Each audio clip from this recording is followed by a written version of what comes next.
just like the team assemble, they wanted to leave me up here on my own. So there should be somebody else here as well.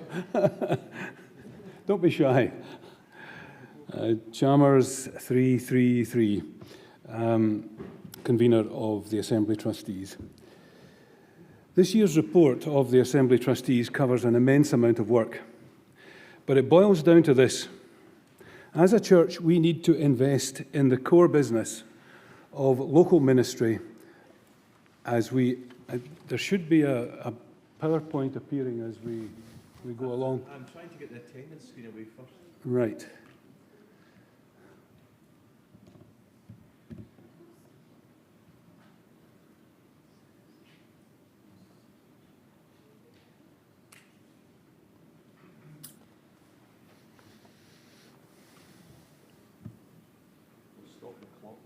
Yeah, I've noticed you haven't started it. I'm watching the clock.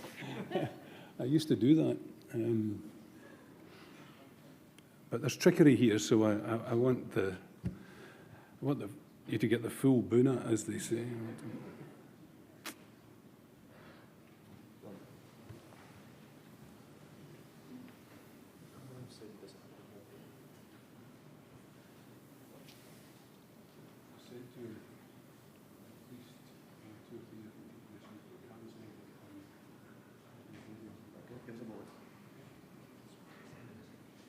Understood.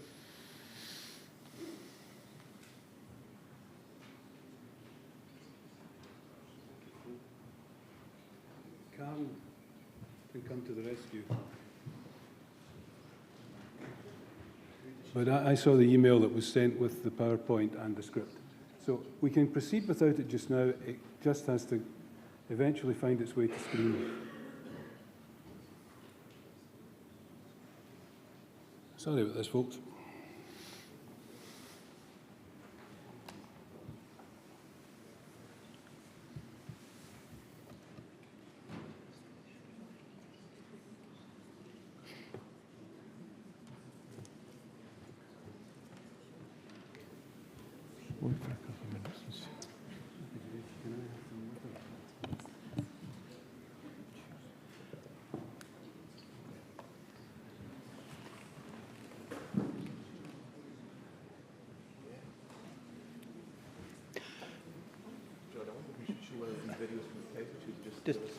Yeah, okay. You need one of his.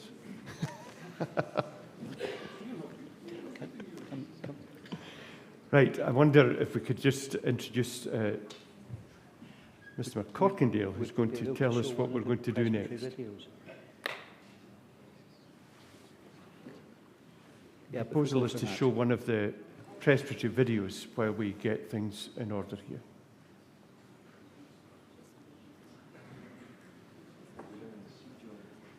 Okay.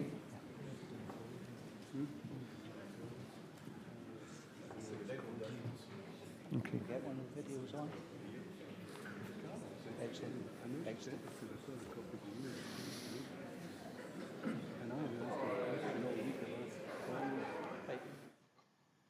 Welcome to Lochaber Presbytery's Good News. Copach offer you this view of Ben Nevis from their church door to get us started.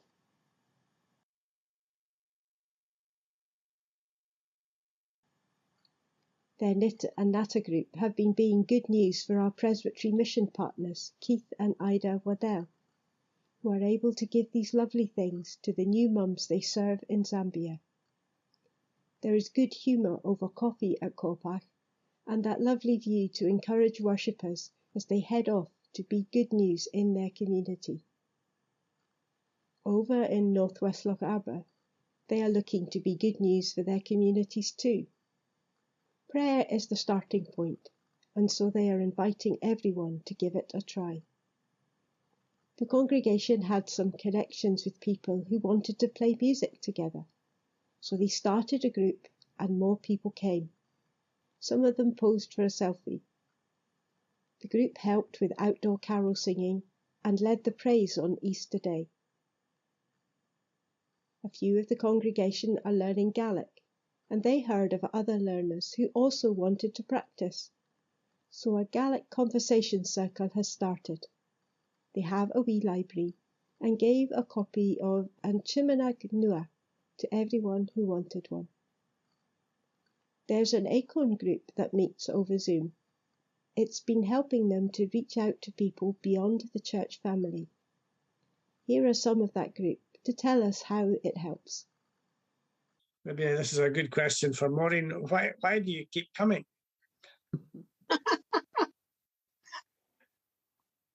We don't know for sure, as the others have said, exactly what difference you're making in the lives of the people that you're talking to.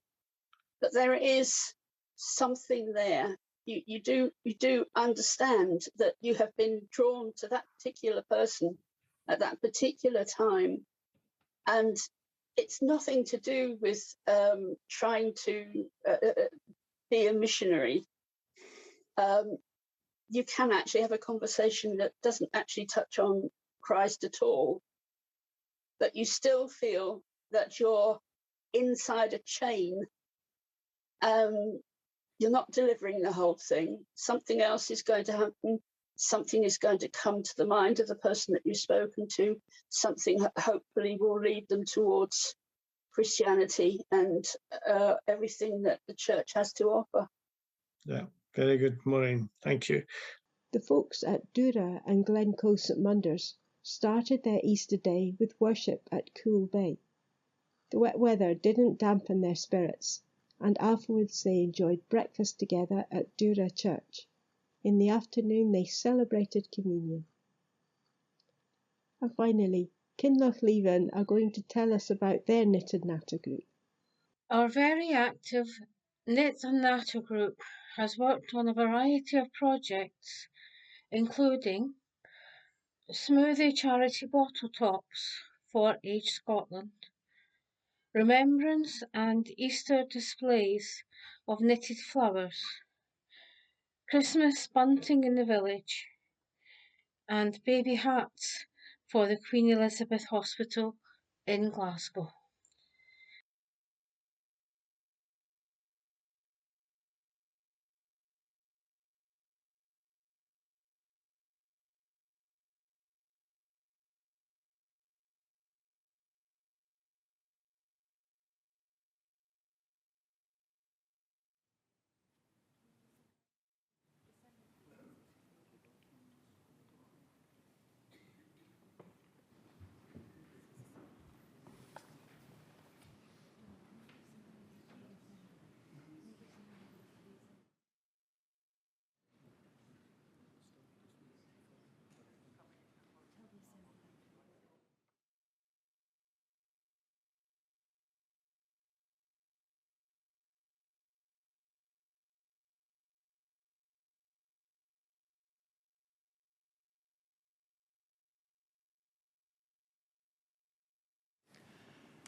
While we're waiting, You're going to be greatly disappointed when you see it.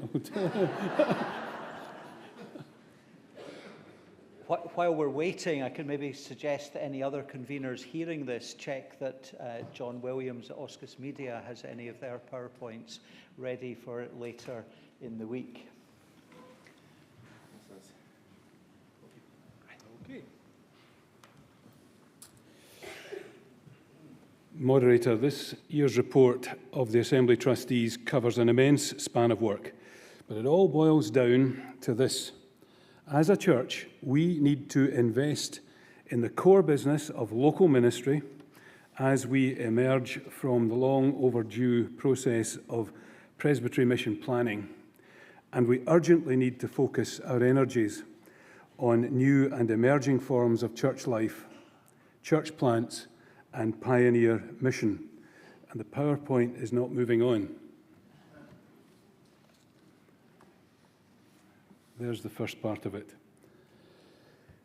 This report represents a series of interlinked parts whose movements must be synchronized. The statistics presented as part of our report do not lie.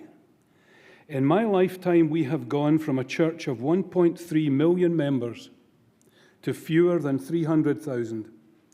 Our contact with children and our reach to millennials and Generation Z are marginal.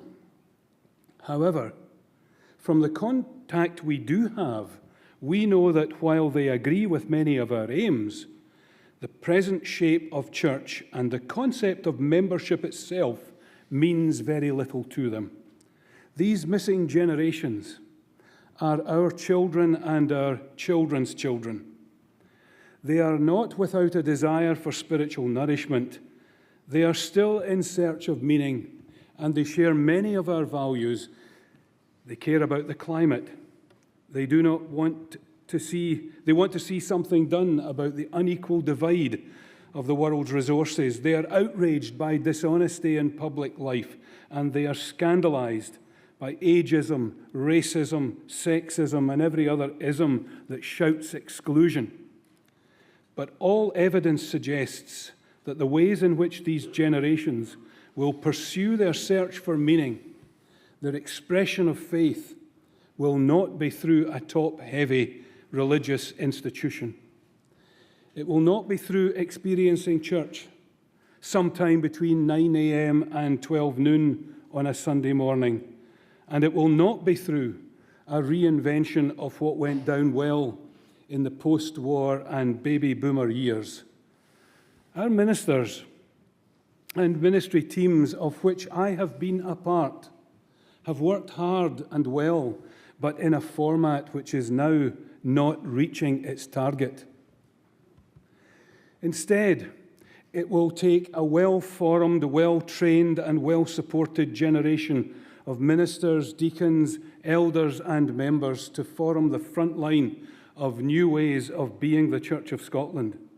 This is why our report features renewed principles for the formation of our ministries and suggests a process where we as a church take responsibility to provide and fund those elements of ministry formation that are best delivered in-house rather than in the university setting. This, however, is but one part of an integrated training programme which provides for everyone from the newest disciple to those who have been in ministry for many years, but who need a new injection of a skill, a new understanding, a new motivation, and even a renewal of their faith.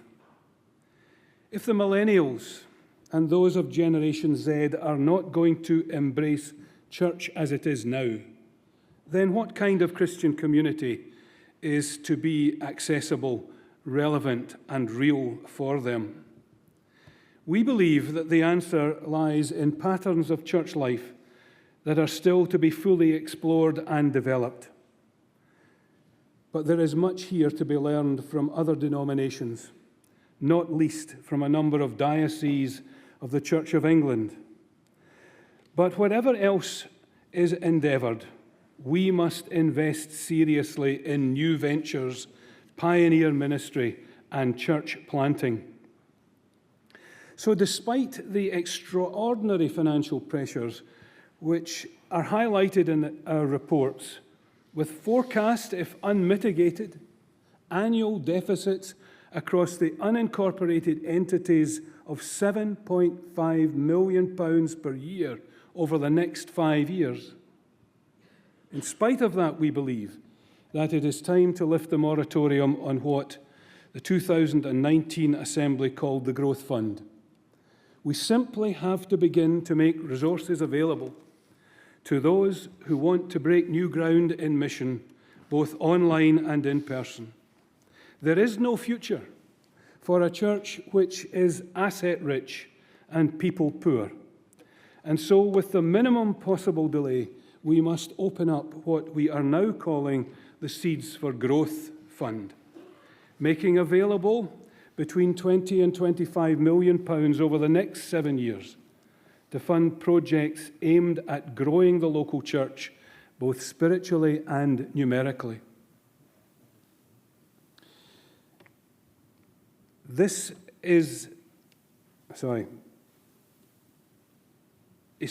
There will be within this, a special emphasis on evangelism and the creation and planting of new congregations. There's no escaping the extent of the responsibility that the Assembly Trustees have for the assets of the Church of Scotland. So the sections of our report on the accounts for last year and for future budgets are of particular importance. In 2019, one of the first instructions to the trustees was the elimination of deficit budgeting. At the national level, we had to become a leaner, fitter, and better managed church. This target was achieved, though not without placing constraints on spending and staffing, and so not without pain.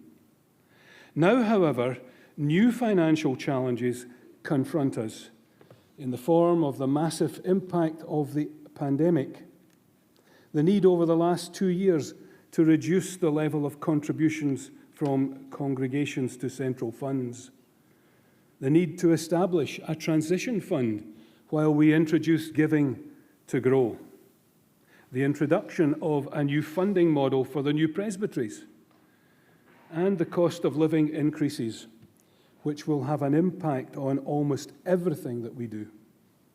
These are among many reasons why we are unavoidably having to present and predict deficits which are likely to extend into the next 5 years. We are aware, therefore, that there are big challenges still to be faced. A church which has shrunk by 30% in the last 10 years and which is painfully involved in reducing the number of its buildings and ministries must acknowledge that proportionate cuts and savings have to be made across the board. However, no one should think that this is cutting for the sake of cutting and saving as such. It is pruning in order to grow. The task is and remains redesigning the architecture of the whole system in order to build a Church of Scotland which is relevant and fit for purpose. There is no other reason for pulling all these levers of change at the same time. And there is no other way of reforming our life than taking these long overdue steps, which we pray will lead to renewal. Charity trustees we may be, but we are not charity trustees who see our role as guardians of the family silver. Instead, we see ourselves exercising responsibility for making faithful and disciplined use of our treasured wealth for the extension and growth in that part of God's kingdom for which we are responsible. Remember this: we do not have as much disposable reserve as some people think. Most of our assets, which add up to big numbers, are held in small parcels for designated use to cover ministry stipends and fabric costs by individual congregations. Some of our reserves are severely restricted and not easily accessed. But while retaining what we need as a reasonable operating reserve, the time has come for us to cast our bread upon the water before the last one of us finds that it is time to switch off the lights and redistributes what is left to other charities with similar aims. Continuing on the matter of assets and reserves, for as long as I can remember, people in congregations across the country have been asking for greater flexibility in the use of their own local reserves, which have been accrued from long-established stipend endowments or from fabric funds. Our report outlines a piece of work which was instructed in 2019, and it describes the specific circumstances in which monies can be moved between the Consolidated Fabric Fund and the Consolidated Stipend Fund. At the time of writing the report, we anticipated welcoming Commissioners' views on whether more work should be done in this area. However, we got early warning of a notice of motion and an impending overture. which prompted the trustees to include a section of deliverance proposing the establishment of a joint committee from the General Trustees, the Assembly Trustees, the Legal Questions Committee, and the Faith Nurture Forum to review current law and practice with a view to proposing legislation that would allow greater flexibility in relation to the sale of surplus properties and to provide a transparent process by which decisions on the use of such funds are made. Let no one think that that will be an easy exercise. Accidents of history have left us with internal complexities and with formal, often legal constitutions which sometimes speak at cross purposes. But the introduction of greater flexibility would certainly mean changes in church law and regulation, and could even mean changes to acts of Parliament which underpin our legal identity. However, there's nothing that this General Assembly has done in the past that it cannot undo, and the need to invest in mission and growth is so urgent that we need to leave no stone unturned. Finally, while there will be much more information on the Faith Action Programme in our session on Tuesday morning, let me say a word now about the importance of its place in the creation at national level of effective and efficient support for the Church's work at home and abroad. We are no longer a church driven by big boards and councils. These belonged to a different time and place. As a part of the journey towards a leaner and fitter structure, 3 years ago we created 2 slimmed-down forums out of 4 councils. These forums have done a remarkable work and a sterling job in difficult circumstances. But as we now contemplate the future in which there is a workable number of presbyteries driving the mission of the local church, it's time for those central structures to be central structures in which the voice of these new presbyteries is heard. Gone are the days when the centre might dictate and shape our priorities. Now, as never before, the centre has to do only that which the local cannot do, and provide only that for which the local mission of the church truly calls. That's why, under the management of the Chief Officer and the head of the Faith Action Programme, we have brought together the staff of the forums to work in a single programme to eliminate duplication, to bring about a real focus, and to maximise the use of scarce resources. The D10 group has worked tirelessly to deliver an extensive report which recommends the establishment of a single active faith leadership team, which will be accountable to the General Assembly for the work of the Faith Action Programme. Policy and strategy would be developed under 4 programme groups: mission, people and training, public life and global justice, and resources and presence. These are not the old councils revisited. This signals the end of church dominated by endless committee meetings and the beginning of a church freed to get on with engaging in the mission of God. Today, don't get hung up about these titles allocated to these groups, and don't get anxious about how these will relate to this assembly. Instead, get excited about the idea of a church which is lighter on its feet and more focused on how it communicates the gospel and engages with the missing generations.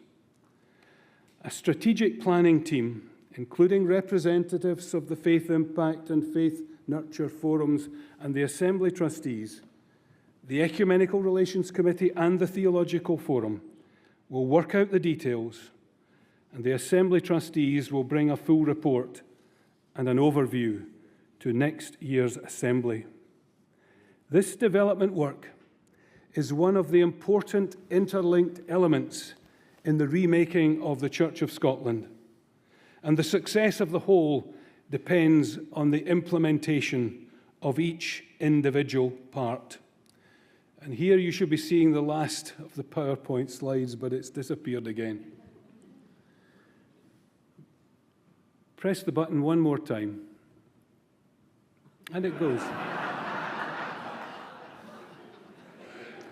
Take it. Oh!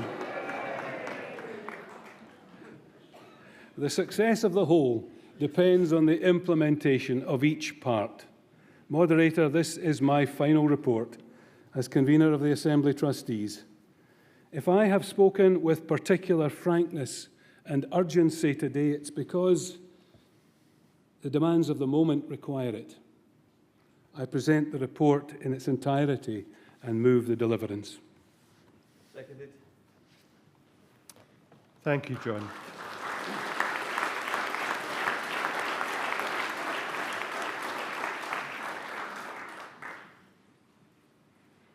I have two people asking questions. Rosemary Hoskins, number 306, and would Derek Lawson, number 541, stand by? Rosemary.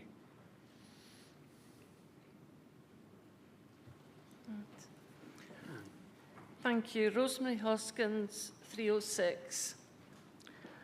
I appreciate that a lot of the assets of the church are constrained, but I feel that where you can, it should be realised in helping the churches most affected by COVID.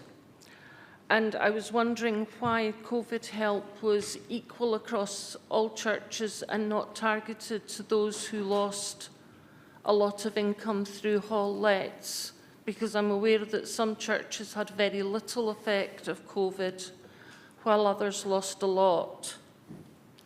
And I would also ask that pay for all employees of the church, whether from the central buildings or in the presbyteries, should be kept up to the CPI, because I find it frankly ridiculous that in the report there was a difference of 3% thereabouts in pay over the last few years. Thank you.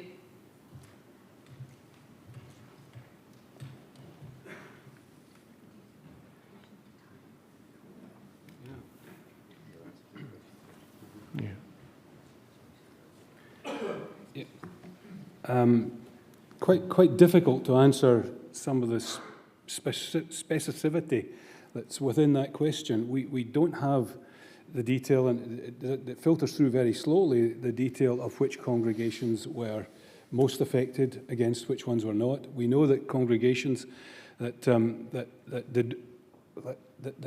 performed well financially during the COVID crisis, we know that some of them have said, we have a surplus and we would like to share it with others. And we know too that there are congregations that have suffered very greatly as a result of a loss of income because their 7-day-a-week operation, for instance, had to close down at that time. But none of what we have been able to do, we're not like the government that was able to set up some sort of furlough scheme or some sort of grant giving scheme to make up for those losses. We have to count them if they've ended up in deficits for a congregation. We have to count them against that congregation until at some stage in the future we're able to deal with the deficit. And I think that's the best answer I can give in relation to those congregations that did differently financially during the COVID spell. Centrally, we reduced our outgoings enormously, and we asked congregations for 18% less across the board. And so our ability to dip into some kind of fund that people thought we might have to make up for congregational losses was really hampered. And we did set up a congregational task force, and we asked congregations to let us know how difficult it was for them, and we're still working through that. But it was never going to be easy, and we're not set up in such a way that we could assist every congregation individually that that lost out financially during COVID. You did say at the very beginning, you know, some of our locked up reserves should have been able to be used perhaps for this particular purpose. I don't think they could be used for that particular purpose unless the General Assembly wanted them to be used for that purpose. We have about £135 million in accessible general reserves. We are committing over 35 million to deficits over the next 5 years, and we're committing another 25 million to a Seeds for Growth fund. That gives you an idea of how much is left from that, which is somewhere short of a year's running cost for the charity, meeting stipends and salaries. So it's a very difficult equation to balance, and that's why I'm saying today that the situation we face is urgent and critical and requires all of us to get on board the changes that are being asked of us in every part of our church life. Derek Lawson, number 541, and would Gordon Kennedy, number 12, please stand by. Thank you, Moderator. Derek Lawson, 541. My question to the convener really concerns section 8 of the report, but is to some extent superseded by a notice of motion I see coming up from the clerk to the Presbytery of England. My question really was that both the Presbytery of England and the Presbytery of International Charges have not been included in any funding provisions. And I have for some time been endeavouring to obtain an answer to how or what funding might be expected, if any, from Giving to Grow arrangements, because it was made clear when Giving to Grow was put forward that part of what it included was presbytery funding. So my question simply was that is or are the Presbyteries of England and International Charges to be funded to some extent? I mean, clearly not to the extent of 120,000 per annum as the new presbyteries are being funded, but to some extent.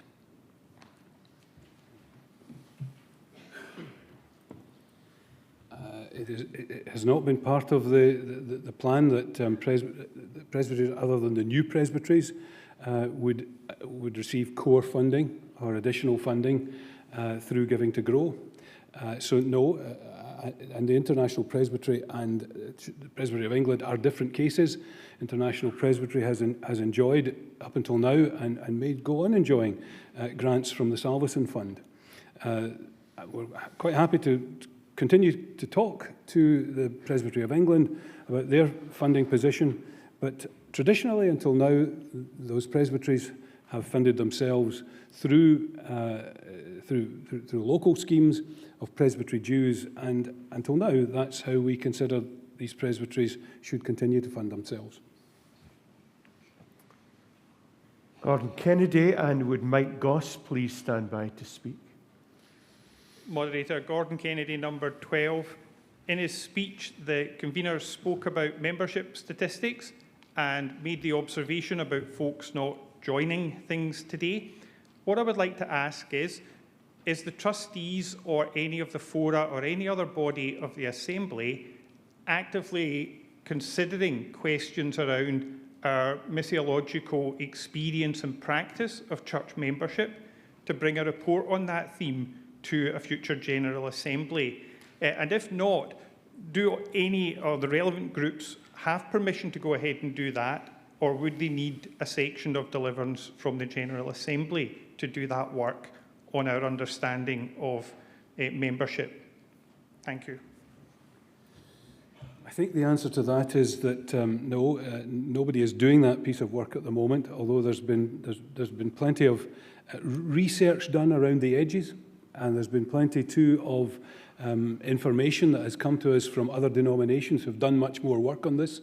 I reckon that the Church of England in particular has done a lot of work around this, and there would be very little reason for us to reinvent that wheel, but actually take on board, and I know that many of us who've been thinking about the shape of new forms of church and new ways of as it were, calculating who is involved in the life of church and what kind of church they want to be involved in.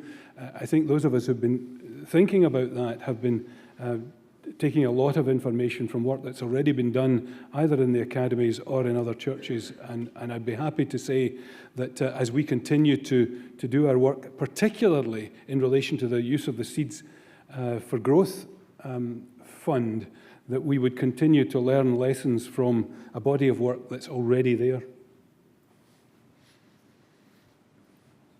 Mike? Thank you, Moderator. Mike Goss, number 405. I want to ask something about stipends, and particularly in relation to the cost of living crisis. I'm aware that stipends now have consistently fallen below the RPI now for more than a decade. So it does seem that the Church believes that the stipend was too high more than 10 years ago, or else it's just being allowed to fall, while the load and burden being placed on parish ministers is increasing. Now, I declare an interest. I'm a parish minister. But I'm also getting long in the tooth, and I'm thinking about those who are coming after me. I'm in a comfortable position because my wife has a decent salary. But I know of my colleagues who are not in such a comfortable position. And particularly this year, when we had a 2% rise in stipend in December, we now have a 9% inflation rise that is heading north fast. My energy bill has gone from £3,000 to £5,000 for this next year. That £2,000 rise is what the whole country has been talking about, the average total energy bill that people have gone up to. And that's because I live in a 5-bedroom Victorian manse that's not well enough insulated, etc., etc., etc. Again, we're okay because I have a wife to support me and to enable us to live in comfort. But many of my colleagues are not. Their heaters have been off for months. They heat one room in their manse. They wear extra clothes to keep themselves going, and they go out and about as much as possible on legitimate parish business, of course. What are the Assembly trustees doing proactively, not waiting for the people at the end of the tether to finally come and ask for funds that might be there for emergencies, but proactively to support some of my colleagues who are needing this extra support now in this cost of living crisis? Thank you, Moderator.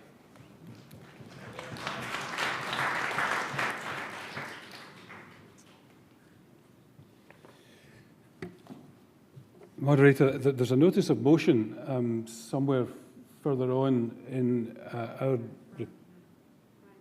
under Brian Kerr's name, which does ask us what we're doing about this. And perhaps, rather than unpack some of it now, I'd rather take that alongside the proposed motion, and then I would be able to address what is a very complex issue and is not one-dimensional in relation to the size of a stipend increase that might or might not be available in the year to come.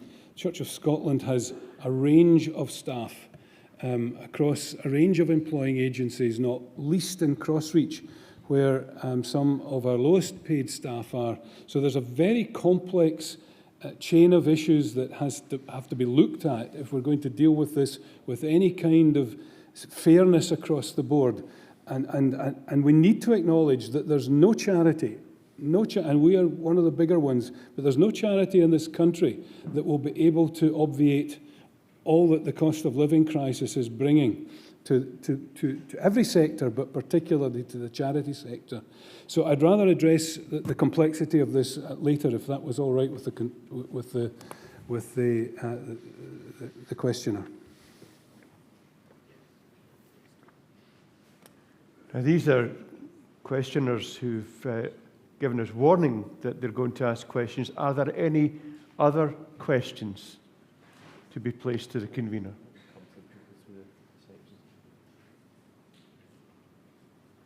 Okay, can we then move to the report? Does the General Assembly receive the report?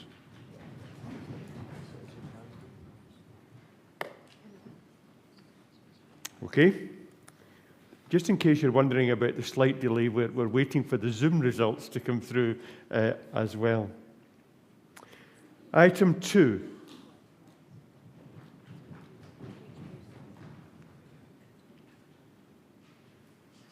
Item 3.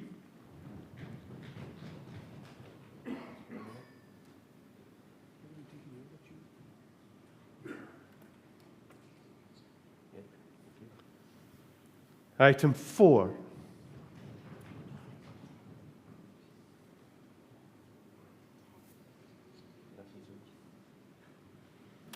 Now we have a new item 5.1. And this is in the name of Brian Kerr. Brian, would you like to speak to it, please? Moderator Kerr 252. Moderator, I'm aware, as we all are, of the concern of this church for all those who are facing hardship due to the current cost of living crisis. Some of those gathered here in the General Assembly are not immune from such hardship, and that's why I propose this new section. In recognition of the challenges facing many parish ministers who live in manses where they have no control in respect of energy efficiency or upgrades, and recognising that the remuneration of a parish minister is a stipend plus manse, instruct the Assembly Trustees, in consultation with the Faith Nurture Forum and the General Trustees, urgently to develop a scheme to support parish ministers who find themselves facing hardship with the rise in costs of heating and electricity, using existing funds where possible to enable them to continue to provide ministry to the parish to which God has called them, and renew the commitment of the Church to continue to fight poverty in its many guises wherever it is found and felt. Moderator, I've been a minister in this church. Brian, before you continue, is this seconded? Thank you, Brian. Thank you. On you go. Moderator, I've been a minister in this church for 20 years and I've been fortunate to have been called by God to 2 parishes which have had modern, well-equipped manses. Those manses have been our home and they have allowed us to live within the parish and raise our family. I give thanks for how blessed we feel in this regard. However, I am aware, as a current full-time interim Presbytery clerk, that my experience is not universal amongst ministers. Having toured manses and spoken to ministers in the last few months, I have had concern, worry, anxiety and abject fear expressed to me as ministers and manse families face a future in a manse they could barely afford to heat before the crisis. Moderator, I know that there are many in this place who would wish me to sit down now and not raise this issue, as some might pick up that the Church is more concerned about their ministers than those living in poverty in our communities, but nothing could be further from the truth. We have stated in our Church for many decades that we affirm the gospel imperative to the poorest in our communities. Our ministers are not poor. We receive a stipend and a manse which is designed to enable ministers and manse families to be cared for without worry when the minister is engaged in living out their ministry within the parish. Sadly, for many, this worry is overtaking their ability to minister. I've spoken with ministers who are considering whether they can continue to afford to live in the manse and therefore continue to be a parish minister. One minister I spoke with will see their bills rise to around £9,000 this year. With a minister receiving a stipend and a manse, that minister's finances will be much tighter than another minister in a more modern, well-equipped manse. There is an issue of fairness and justice. It's important that we remember that all utility costs of a manse are paid for out of the stipend received by the minister. Many manse families before this crisis already shut off large parts of their manses, but they also have a duty to maintain the fabric of the property that is entrusted to them for living in. We are in a perfect storm. Ministers have to live in a manse. Many of our manses are ill-equipped and expensive to run. Ministers don't have the ability to upgrade the manse or increase energy efficiency or insulation. Congregations might want to do something, but right now we don't know what manses we need to retain, because we're in a process of mission planning, working out where manses need to be. Right now, our ministers are stuck. There are no vacant charges to which those struggling to consider might move to. We're delighted that the General Trustees Manse Group are looking at what manse stock across the church might need to be. Surely energy efficiency needs to be at the top of that list. This is something we need to deal with now, not in a year's time or in the autumn when we see how it's playing out, just after another price cap rise exacerbating the issue. Ministers are struggling now. The Church of England managed to announce a scheme to be run by dioceses, giving help to vicars who are facing fuel poverty as part of the cost of living crisis. There was no negative publicity over that. There are funds available for the support of ministers, benevolent funds and trust funds, some of which might even allow capital sums to be utilised. It's not about using money that was given for something else. It's about tapping into funds that already exist. And I can almost guarantee that if we went to ask the majority of congregations if they want to help their ministers, I think they would say yes. Some might say that we can already apply for hardship funds, but I'm not sure we should be asking ministers and families to fill in forms about their finances and give a token sum. Most ministers I know wouldn't naturally apply because they're hardwired to think that there's always someone worse off than they are. Nor am I suggesting that we should be giving every minister, whether they need it or not, a grant towards costs. It needs to be targeted. We need to bring in presbyteries. We need to think about how manses are, where they are, how the condition is, and what the circumstances of those manse families are. And I believe that this ensures that as a church we go some way to fulfilling our obligation and our duty of care towards our ministers who find themselves in real and genuine need. And Moderator, I so move. Thank you, Brian. There are a few people wishing to speak to this. Could I call on Peter Johnson, number 422, first of all, and could I ask Tim Minyard to stand by? 168. Moderator Johnston, 422. I'm thankful to my friend Mr. Kerr for raising this issue as one that I was planning to raise myself. And I do so with some trepidation in case it is seen in the wrong light. Just as has been remarked on, this is not about saying, poor me in the situation here, but just to make us all aware of what is going on out there in the parishes amongst ministers at the moment. Now, we have a wonderful family manse, and I have no complaints at all to our congregation about the status of the manse, the condition it is in. It's nothing to do with that, and I want to make sure if any of the congregation are watching this, they know that. But it's an old manse. It's 120 years old, and it was not designed with energy efficiency in mind. And we, just a choice that we made as a family for our energy provider some years ago, it was at a time when we bought an electric car, was to move to a fully renewable provider. Now that meant that it was not included on the price cap. So our energy actually went up in October. So we have already gone through a winter of extremely high energy prices. Now our choice as a family was not to have the heating on. It was our way of being able to cope with the energy costs. But even with that, we had a direct debit of £572 without the heating on. It's scary. We have We've worked out ways to try and cope. I have bought fingerless gloves to work on the computer at home in the colder months. I hope my wife is not watching this, because sometimes I break down and put the heating on for an hour just to get the chill off the place. But these have been our choices in how we have coped with the situation.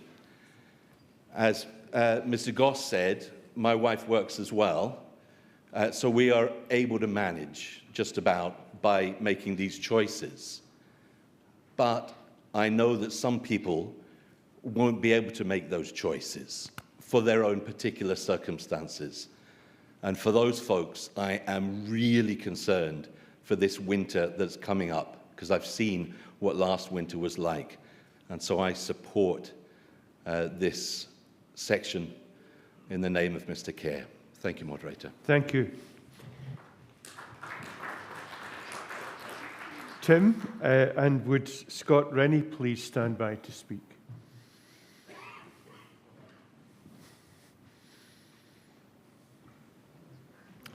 Thank you, Moderator. Tim Maynard, 168. I fully endorse the comments that have been made.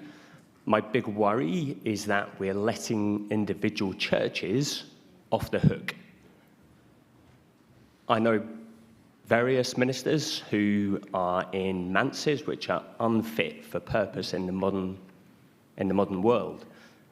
Churches who see their manse as the jewel in their crown and yet have not engaged in the proper maintenance of that building over many years. Why are we not confronting the issue of saying, let's get rid of some of these old manses and move to a situation where we have modern buildings which are fit for purpose? We're going through this whole process in terms of our church buildings, looking at well-equipped places in the right spaces. And yet we're not doing that for our manses. We're supposed to have been doing that through Presbytery over many years. But a lot of the inspections that are carried out, the actions are not followed through on. And by promising support from the centre of the Church of Scotland, fine, yes, absolutely, I fully agree there's a need for that. But also there are individual churches who are being let off the hook here by providing substandard accommodation, which has not been kept up to standard for many, many years. It's an unacceptable.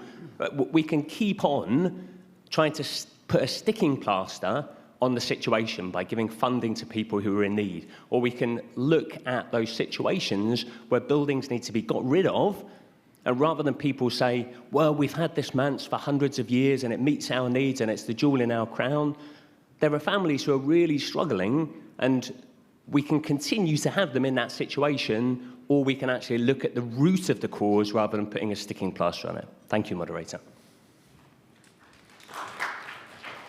Thank you, Tim. Scott, and would Ian Major please stand by, number 257.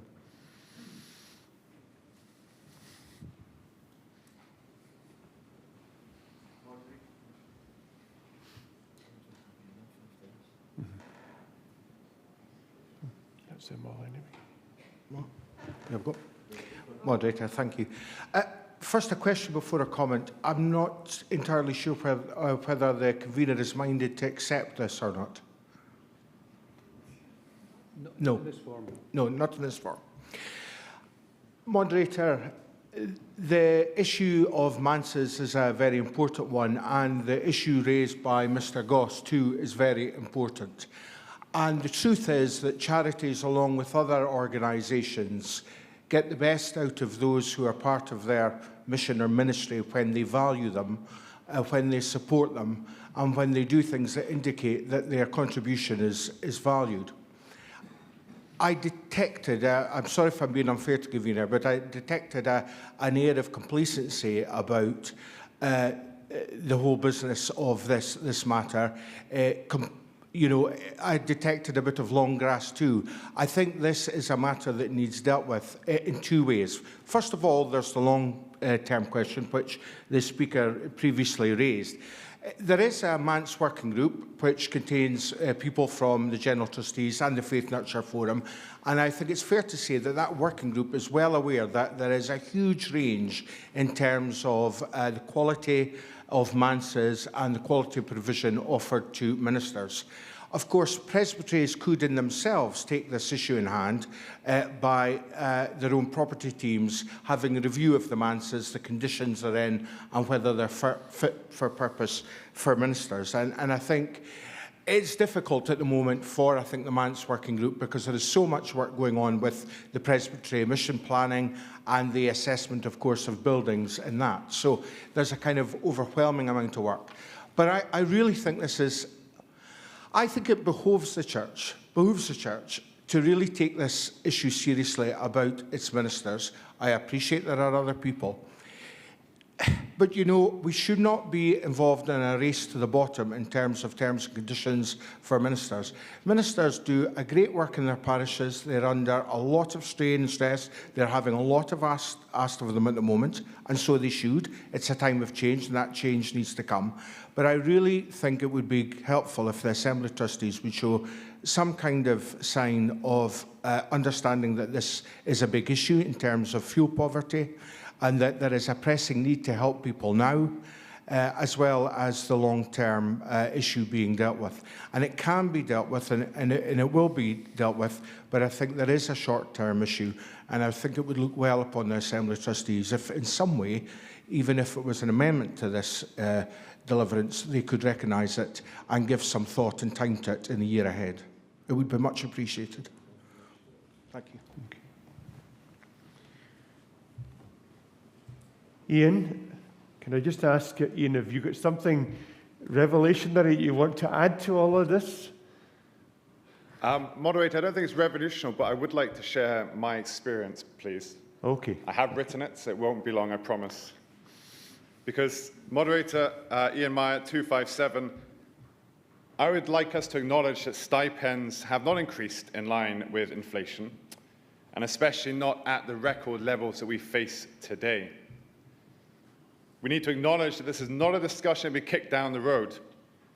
We need to acknowledge it's not a discussion that we can put on the back burner, nor can we hide behind tradition, fear of optics, acts, or any other excuse we may come up with. This is not a hypothetical problem, as Mr. Goss and others have already highlighted. For me personally, it is something that weighs me down and causes me concern. We need to admit that there is a radical problem here, and we need to act urgently.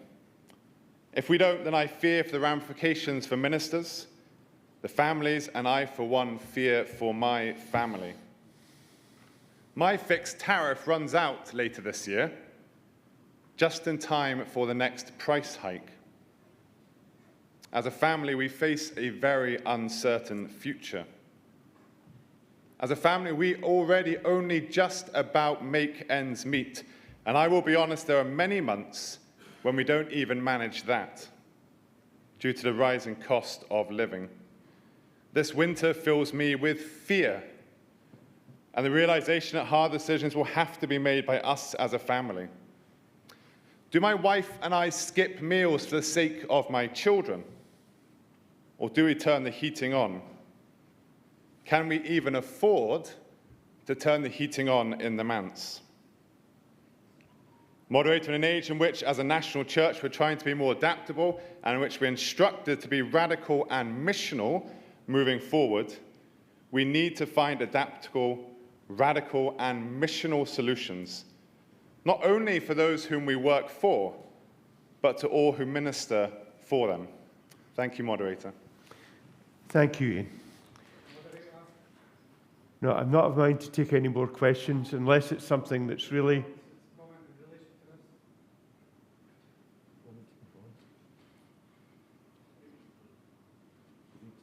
Right, I'll take this as the last. Mallinson 392. I really welcome the deliverance by Mr. Kerr just on this, having spent 12 years heating outside my house rather than indoors. I wonder if the issue is not just stipend here, and actually what needs to happen is some sort of deliverance coming to the General Trustees to look at actually equipping manses with solar, renewable energies, which will make it easier for manses to be heated and for ministers to live and to carry out the ministry without the financial burden of fuel costs. Thank you. Brian, would you like to close for you, and then I'll ask the convener to speak. Thank you, Moderator. Kerr 252. Some of these stories are stories that I've heard first time today, but they are not unusual in the stories that I've heard in my rounds as a Presbytery clerk or on Ministers' Forum. It is scary the way that some ministers are having to learn to cope. Do we really want to be a church that is characterised by our ministers buying fingerless gloves in order that they can write their sermon? Or whether the minister is choosing to skip meals in order to heat the house for the sake of their children or an elderly relative. To respond to Tim Minard's point earlier, this is not about letting individual congregations off the hook. Far from it. We need to deal with manses, and we need to deal with the stock that we have and make sure it is fit for purpose. And I'm sure that there will be something at the General Trustees Day on exactly that point that we need to look at. But this is for here, and it's for now, and it's not for a year down the line or 6 months down the line. We need this urgently. My original deliverance in my mind had by the 30th of June that this scheme be in place. I've not put a timescale in this deliberately, but that is in my thinking. Yes, it's quick. Yes, it's swift. It has to be, because I worry that if we don't, we will have ministers and man's families who fall over the edge around that time. We are facing another hike in the autumn, as we all know. As Mr. Rennie said, this is about valuing, it's about supporting, and it's about actually showing the people who serve in our church, in parishes and houses that they have no choice but to live in, that we support them and we care for them. Thank you.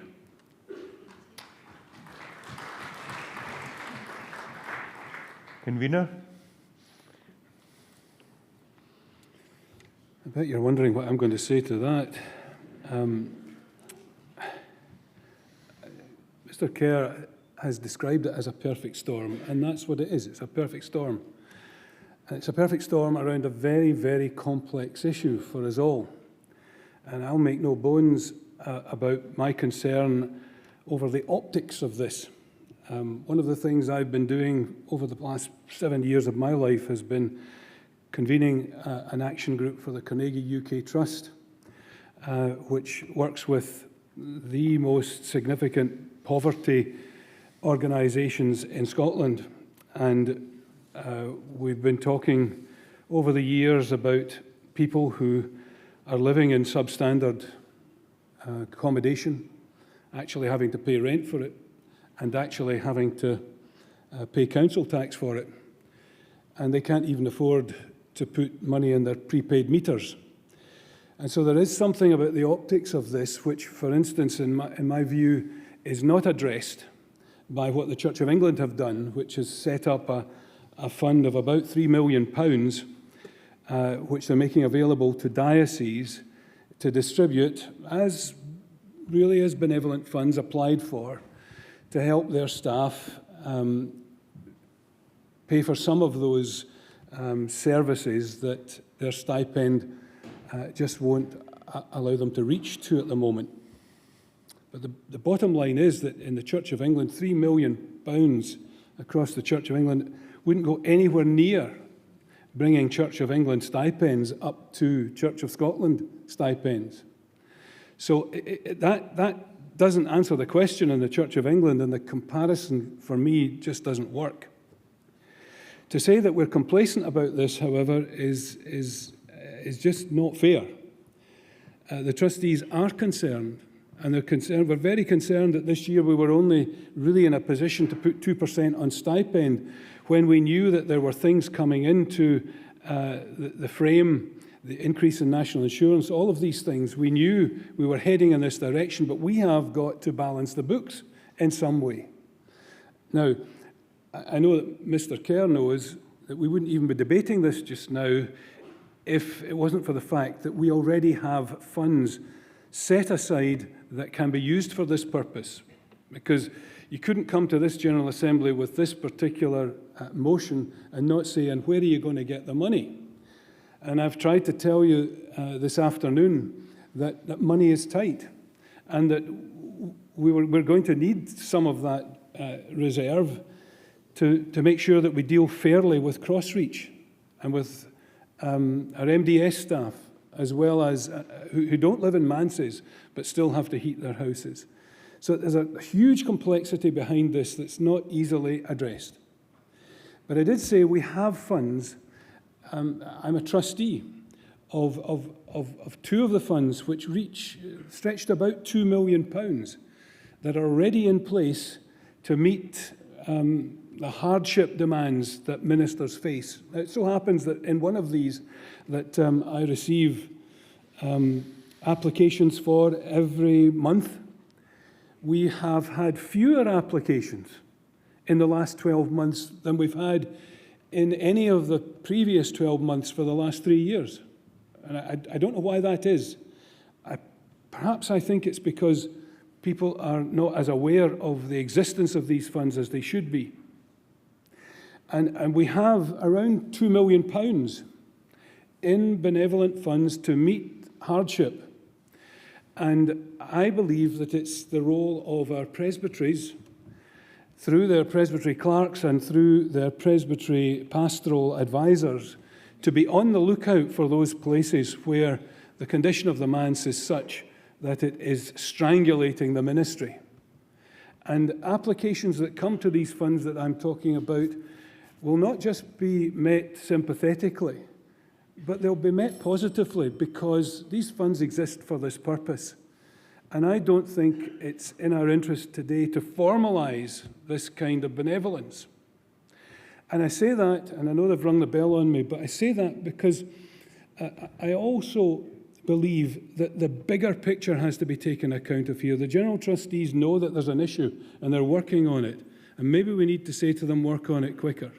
But there's an even more fundamental issue that we need to come back to in this church is why are we baked into having to keep manses as the way in which ministers have to live? And that seems to be baked into our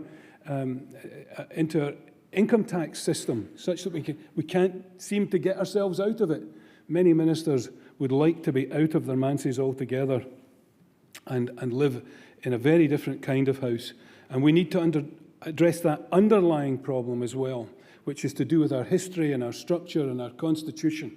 And if we don't start grappling with some of these bigger things, then we'll go on having to meet these demands out of inventing new benevolent purposes.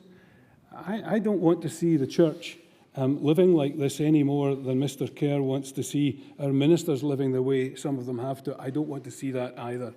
But I don't think it should be done in this way. I just want to be able to assure the Assembly that there are funds already in the system if our presbyteries, through their clerks and advisors, make people aware of them, and they'll find that there's a positive and helpful response at the end of the line.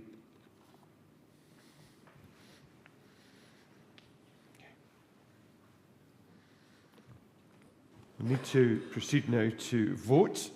And I would ask the clerk if he would read the new section 5.1. So, in recognition of the challenges facing many parish ministers who live in manses where they have no control in respect of energy efficiency or upgrades, and recognising that the remuneration of a parish minister as stipend plus manse, instruct the Assembly Trustees in consultation with the Faith Nurture Forum and the General Trustees urgently to develop a scheme to support parish ministers who find themselves facing hardship with the rise in costs of heating and electricity, using existing funds where possible, to enable them to continue to provide ministry to the parish to which God has called them, and renew the commitment of the Church to continue to fight poverty in all its many guises wherever it is found and felt.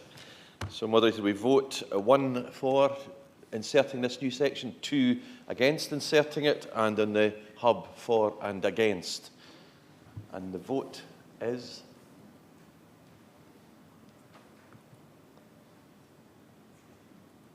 The voting is now open.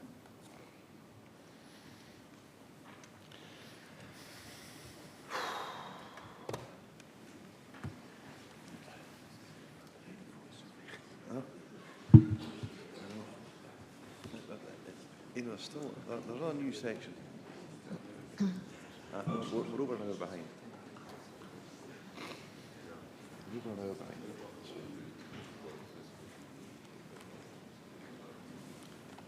This is a sweepstake.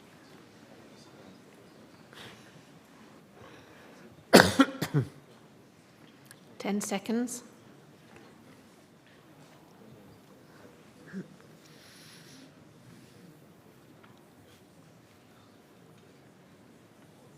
And the voting is now closed.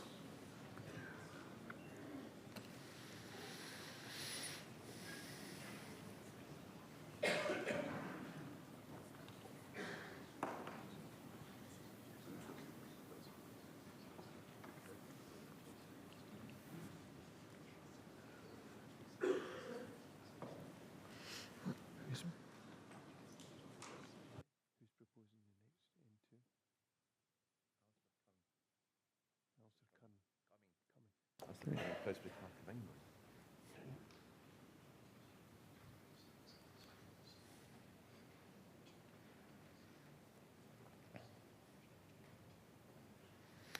There are those for 227 and those against 122, so it carries.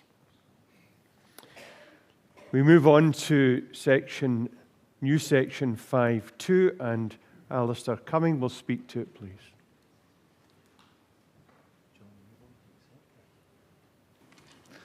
Moderator Alistair Cumming, 531. I am the Clerk of the Presbytery of England and the Channel Islands.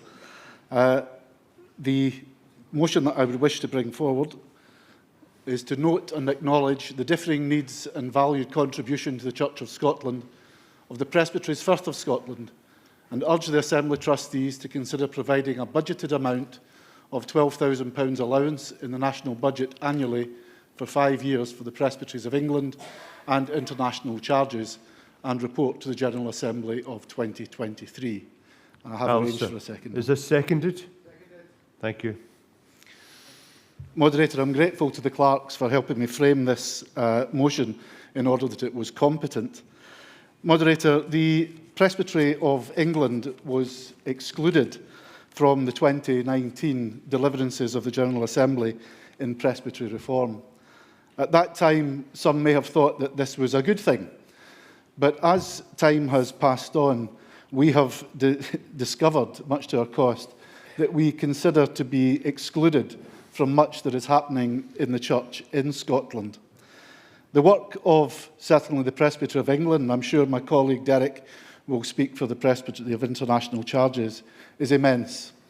The people in those charges carry out a tremendous amount of work.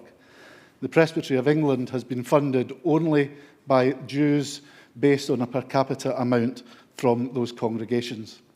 That is suffering as congregation numbers are dropping, and the income in those charges drops as well due to COVID. And I think the convener alluded to that earlier on in his speech. Moderator, I chose the figure £12,000 to represent 10% of the amount of money that's being made available to the new presbyteries in Scotland. That need not be set in stone. I would urge the trustees to have a look at the funding. As Derek Lawson said earlier, when asked what plans there are for the Presbytery of England, the answer I received was there are no plans.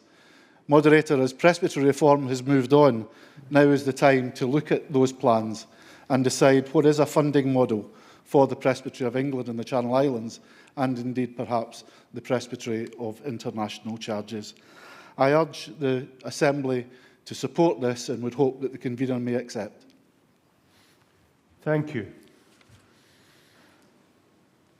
Are there any questions before communication? No. Okay. I could accept this on the basis that we remove the number from it. That's an arbitrary number. It's based on 10% of something, and it doesn't necessarily represent what the Church, the Presbytery of England might or might not need. So if it was a conversation around what might be an appropriate amount, then we're quite happy to enter into that conversation with the Presbytery of England or any other presbytery for that matter. So would you be happy to take out 12,000 and insert an appropriate amount? I think that's what the convener's saying. Moderator, yes. And you'll accept that, John? Okay. Does the General Assembly accept that? That's good cracking. We'll make up. Thank you. Okay, thank you. We move on to section 5.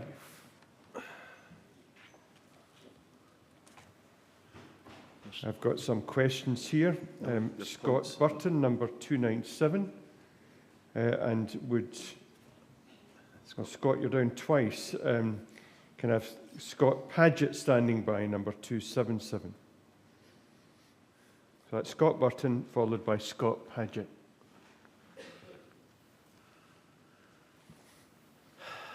He's online.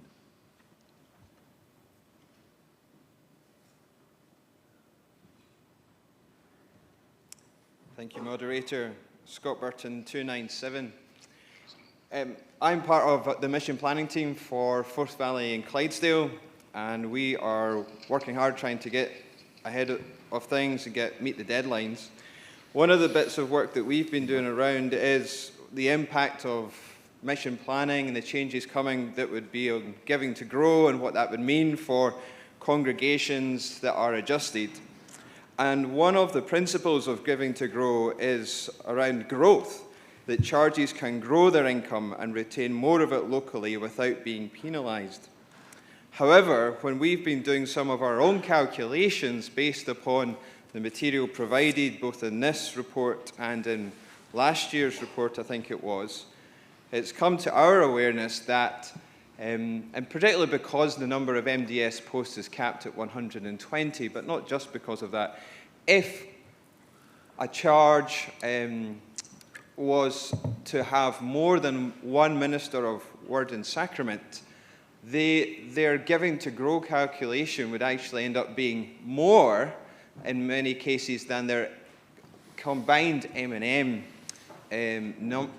figure, of the order of something like 5,000 for one group of churches, 11,000 for another group of churches, which are seeing, previously they would have had 3 ministers each, going down to 1.5 ministers, maybe sharing a minister of word and sacrament over two areas. And so they're sharing a full-time, and so having 1.5. And it doesn't feel like all the dots have been joined up with Giving to Grow. That's not to say that we are opposed to it necessarily, but it feels like there are bits missing here, that there are things not being quite considered yet. And I would like to hear more from the convener just about how these kind of things will be addressed, and why is a group of churches ending up paying significantly more on Giving to Grow than they would in their combined M&M, when one of the principles is around growth and around retaining more locally. Thank you, Moderator.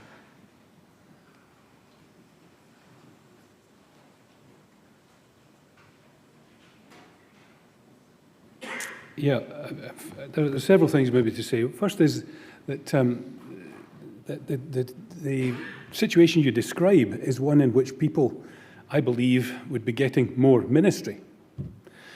Secondly, Giving to Grow is not just about leaving more money with the local congregation.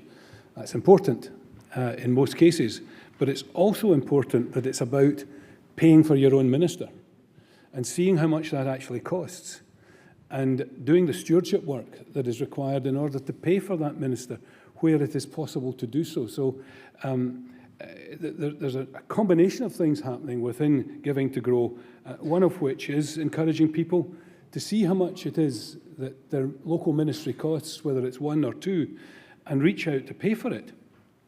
And I think that the last thing I would say in answer to the question is that Giving to Grow has built into it an annual review of how it is working. And we admit there will be glitches and there will be things to be ironed out in practice, unforeseen circumstances. So the annual review will be used in order to make amends for anything that we haven't foreseen. But I can tell you that a huge amount of modelling of the scheme has been done, and we are as convinced as we can be that it's fair, that it encourages where it needs to, giving more for ministry, and it also, in a lot of cases, will leave more money around for local mission. Yeah, and of course there is transition funding to meet these shortfalls, and the transition funding will allow us to make good a review of the regulations if they're required. Scott Paget.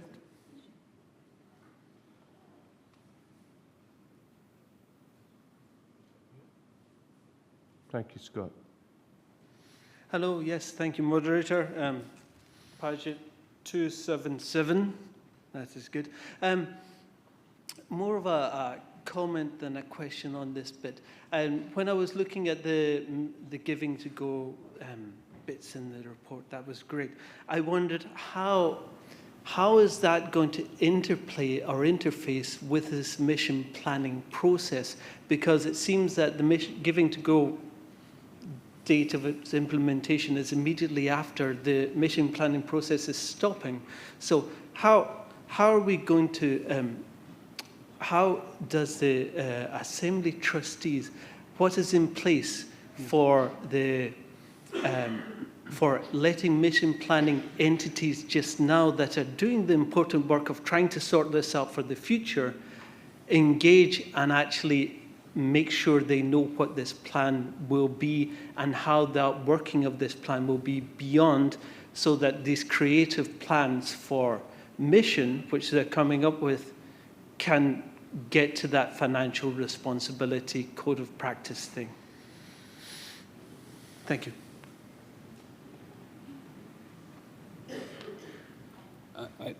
It wasn't so much a comment, I think. It began with how. My answer would be that that's precisely why there's transition funding in place. There is going to be a bedding in time in order that proper allocations can be made to new congregations that have been formed as a part of the mission planning process. For some, it will be quite straightforward. For others, it will be quite complex. And transition funding is in place so that we can get this balanced out and right over the first year or so of the new scheme, and as new mission plans take shape on the ground. Do we accept 5? To speak. Not seen it here, sorry. On the hub. Accepted. A couple of days ago. There you go. We will not hold you back, Marjorie. Moderator Marjorie McLean, Commissioner 525, Minister of South Ronaldsay and Barry in Orkney. I don't wish to resist this section of deliverance or indeed the Give It to Grow scheme that's being introduced. Coming from a presbytery that receives a triple weighting in the mission planning calculations, I know I serve a congregation that is hugely subsidised by the National Church, and we are grateful for that. But I have a problem with sections 912 and 913 of the report, which describes part of the motivation for change as being the unhappiness of what 913 describes as congregations who were thriving both in terms of mission and finances, about the disincentivizing effect of the M&M scheme. The trustees don't use the language of regressive taxation, a system where the proportionate tax burden decreases for those on whom the absolute burden is highest. But that's what we've got, and it assists congregations with an assessed income big enough to trigger the second of the 3 elements of the calculation, with no assessment of whether they are thriving or whether others are not. This year, the proportion of assessed income taken under M&M in my parish was, according to the General Treasurer's figures, 53.8%. Under Giving to Grow, all smaller congregations, including mine, will be charged 60%. This year, the parish of which I'm interim moderator has an assessment before the deduction of vacancy allowance of exactly 50%. Under Give to Grow, this will increase to 60%. A reduction in 20% in real terms of what can be used locally there, an equivalent reduction of 14% in my own charge. And the same will be true of most smaller charges.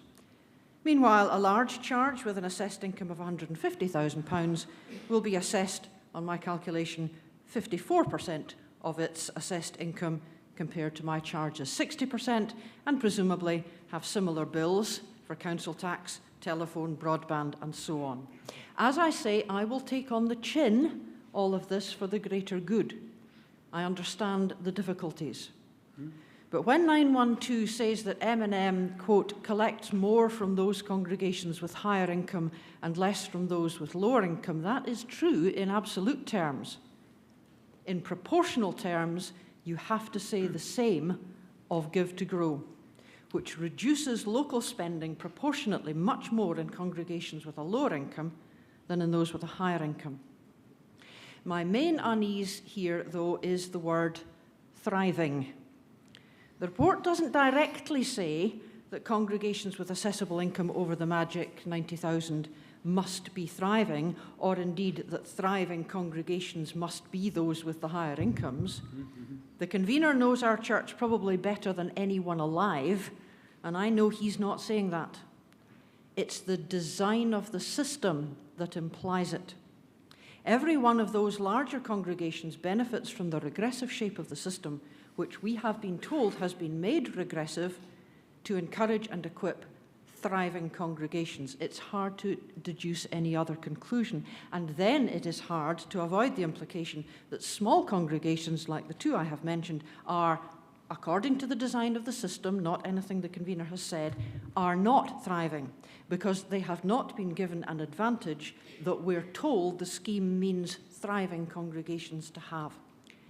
I don't have time to describe my congregation's PD Pandas toddler group, Messy Church Initiative, Healthy Little Guild, Worship Group, forthcoming Fuel Poverty Initiative, and more, driven by, at the moment, 3 able-bodied charity trustees and a handful of other phenomenal members. We are very small, but golly, we are thriving.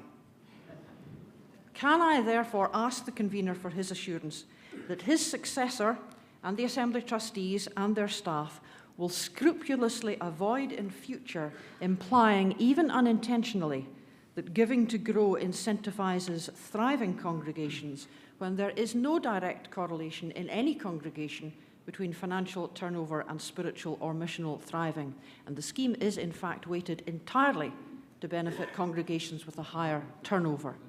To imply that the effect of the scheme is something other than it is frankly annoying. And can I invite the retiring convener to come and preach at St Margaret's in the Hope? After this contribution to the debate, I dare say he will have worked out I'm not offering him a fee.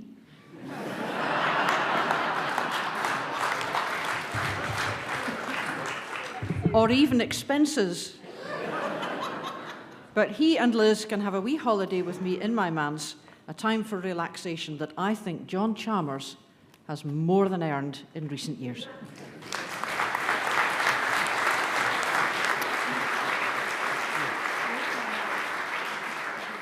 Convener, I'm interested to hear your response. I love it when Marjorie comes to the microphone with these tightly argued and logical and real and true. Yeah, well, and incidentally, I've never taken a fee for preaching, so. But I'll take you up on the invite. That's for sure. I think there's a couple of things to say. One, I'm not sure that your comparator figures are necessarily fundamentally correct, because over the last couple of years there's been such a cut in the demands that across the board for congregations to give to the old M system. We reduced that so much. So what the percentages might have been had COVID not happened might have come up with different percentages. So just putting that in there. But again, I come back to this business, and I must apologise for using a term like that. And in the context, you're absolutely right. We studiously try to avoid calling one congregation rich and another poor. There are difficult adjectives that have to be used in order to make comparisons between congregations, and I'm sorry that one slipped through, so you have my apology for that. And we acknowledge that there are plenty of thriving congregations that are otherwise so-called subsidised. We used to call them aid receiving, but that didn't mean that they weren't giving, and giving greatly to their communities and to the people that worship there. So I'm sorry for the wording. We don't mean the offence that I'm sure you haven't taken. But we are, however, wanting to launch a system that makes congregations across the country dig as deep as they can to pay for their minister. And that's why there is a shift for some people in the amount that's given towards ministry here, as opposed to ministry elsewhere. Thank you, Convener. Does the General Assembly accept Section 5?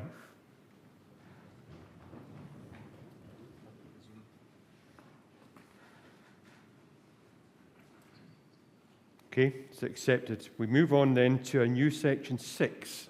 Do we not? All right. There was one, it says here. Yeah. Okay. Move to Section 6 in the print. Does the Assembly agree?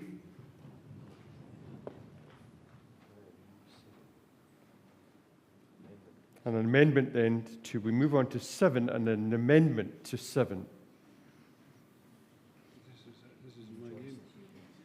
Ian Johnson, Ian, where are you? This is Ian Johnson.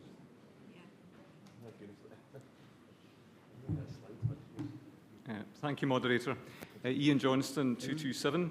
I'd like to move the amendment, which is, I think, in the hub and on the screen, to the Growth Fund regulations, which are in Appendix 3, and I've arranged for a seconder in the name of the Reverend Eleanor McMahon, 102.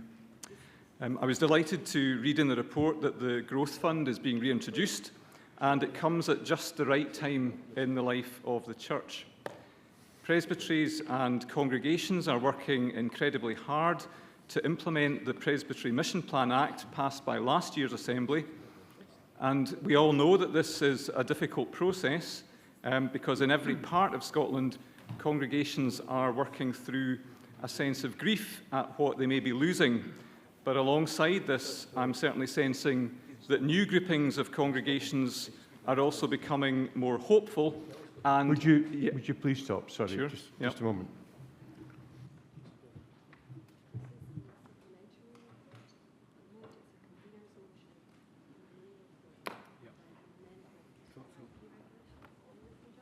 Yep, this is in the supplementary report.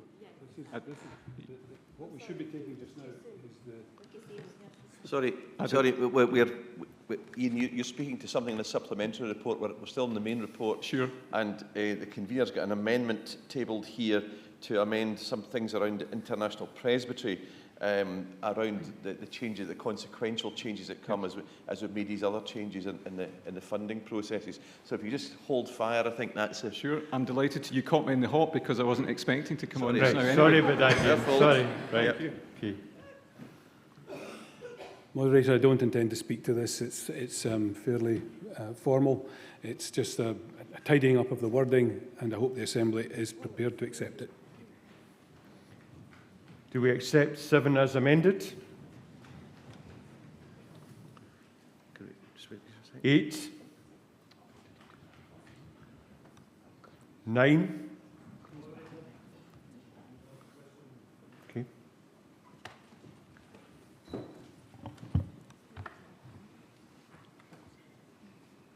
Moderator, Tom Riddell, 19, convener of the Social Care Council. I note in the report that it says at the time of writing, the stewardship team is engaged in discussions with Christian Aid and a number of other denominations regarding a joint legacy focal point later in the year. Really, a request that you also include the Church's own charity, Crossreach, in those discussions. I won't ask for an amendment to the deliverance, but I'm sure the convener hears what I'm saying. Happy to assure you of that. Do we accept 9? 10. Wait.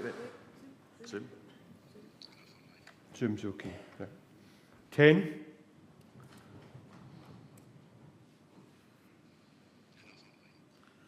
Okay. Now the Presbytery have got. Sorry, is that Zoom okay? That's Zoom okay, yeah. Okay. 10. Right. We move on then to 16. No. Do we not? An overture, the name of Presbytery of Sutherland. Has that come before? Yes, we're doing that now. Okay. So, in the order of proceedings, there's an overture. We have an overture from the Presbytery of Sutherland. Where is it, Christine? Christine.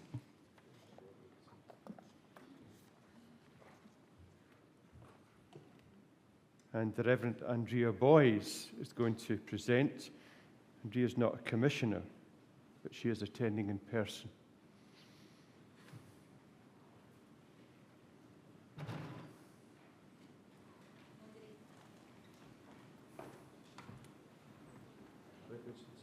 Is that on? Yes. It's on. Could you just wait just a moment? You'll find that on page 28 of the Order of Proceedings.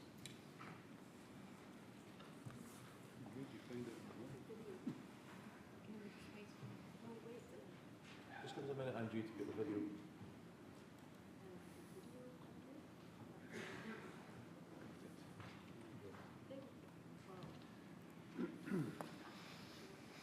Andrea, do you want this played as you start the video? Yes, please. Backdrop. Thank you. Yeah.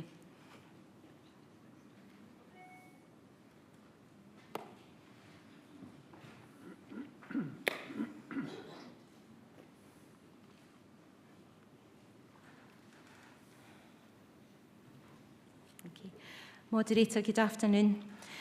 I have the privilege to introduce the overture with the full backing from the Presbytery of Sutherland with regard to the proposed reduction of 7 full-time ministers to only 4.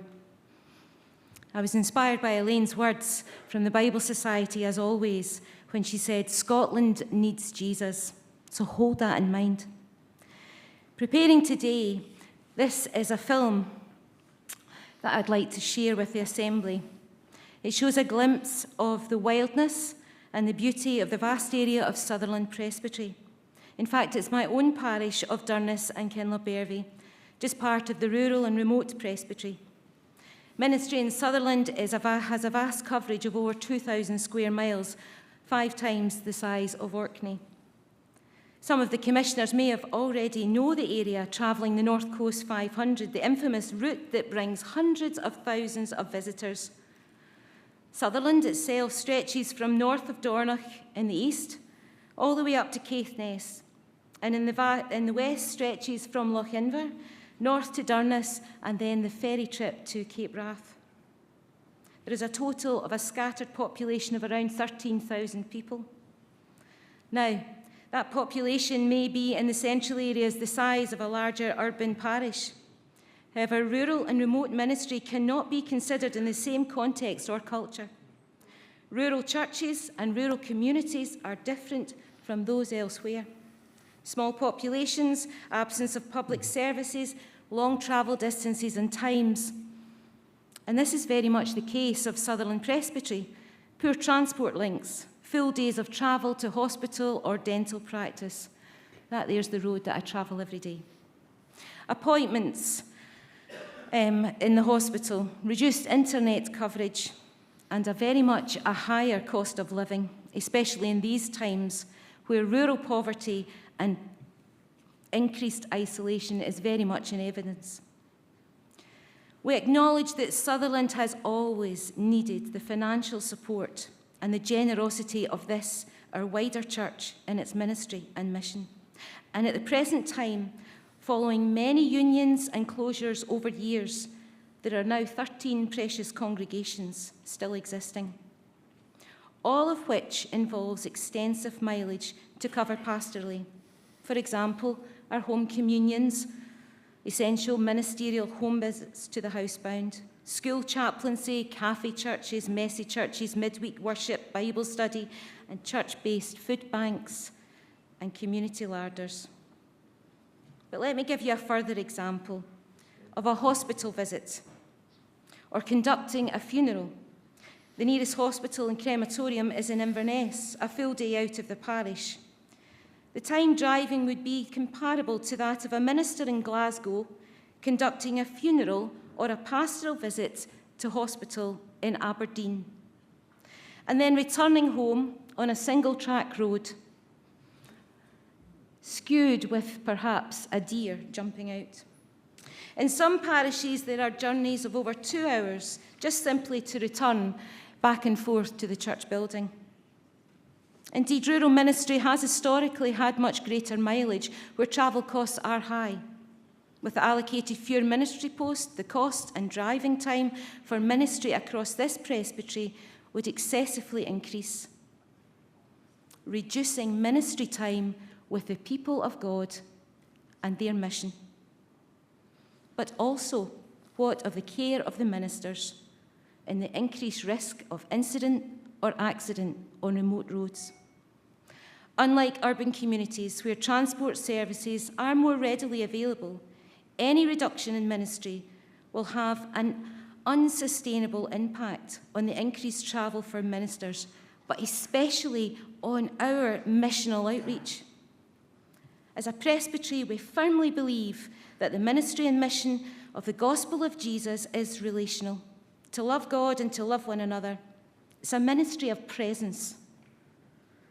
In fact, is that what not all effective ministries are?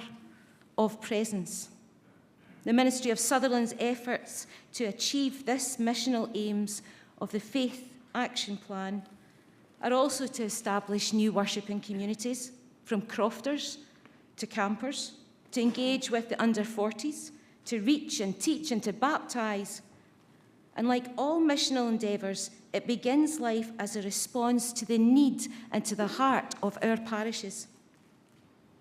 In seeking to reform with mission and innovation at its heart, we as a Presbytery of Sutherland are deeply concerned that this will no longer be attainable with the reduction in ministry in Sutherland as proposed. From 7 ministers to only 4 is such a vast geographical area. Concluding, the Presbytery of Sutherland do recognise the need for a reduction for ministry, as agreed at the General Assembly last year. However, we believe an effective mission plan would be possible with a reduction to 6 posts, but not to 4. The reduction of 3 existing full-time ordained posts will reduce the Christian witness in Sutherland, especially where other denominations are already stepping back from the area. The reduction in ministry time would also cease all newly launched initiatives within the rural culture and context in the life, faith and industry of Sutherland.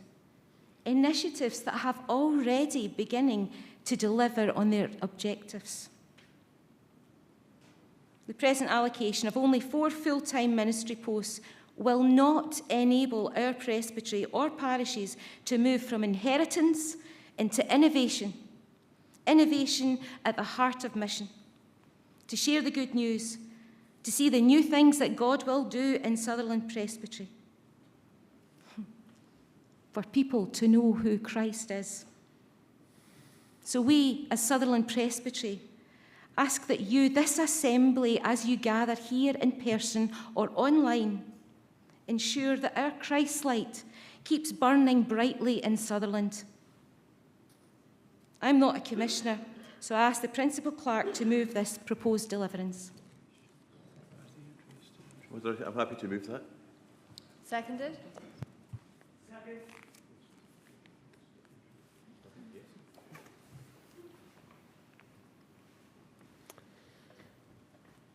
Thank you, Andrea. A question from Heather Stewart, number 508. Heather Stewart, 508, Presbytery Clerk for Caithness Presbytery. Moderator, thank you for the opportunity. It's not really a question. I want to speak in favour of this overture. Can I do that at this time? Yes. Members of the General Assembly, I'm sure that we all totally sympathise with the problem facing the Presbytery of Sutherland in seeking to provide a missionary ministry as described by Andrea, covering such a vast area. However, I honestly believe that the Presbytery of Sutherland is not asking for our sympathy or merely an understanding nod of our heads, but they are appealing for us to recognise clearly that a reduction to 4 ministry posts is not just going to present a significant challenge, but will in fact be a major problem. Sympathy is not enough in this case scenario. Let us not belittle the distances to be travelled, and technology is not the answer to everything in an area where internet can be very unreliable and even mobile phone coverage is sometimes non-existent. Team ministry can only be introduced if there are sufficient people to form teams. If the General Assembly rejects this overture, we are not merely creating a challenge to think outside the box. We will, I believe, be sounding a death knell for missional ministry within the more rural areas in particular of Sutherland. We have often heard it said I have heard it said from those in senior posts within the church that one size does not fit all. Well, this is very much a case in point. I do not confess to understand exactly how the formula and weightings work, not least because my own Presbytery of Caithness did not receive a clear answer to this question. That aside, some of you may be thinking, as has been mentioned today, and I agree with it, we all have to prune to get new growth. But my dear brothers and sisters in Christ, there is a vast difference between pruning and deforestation.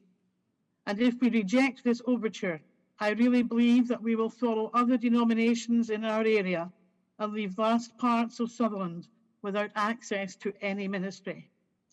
It may well be possible in the future when the new Presbytery of the Highlands and Hebrides, if that will in fact be our approved new name, when it is formed, that there may well be scope to alleviate this problem.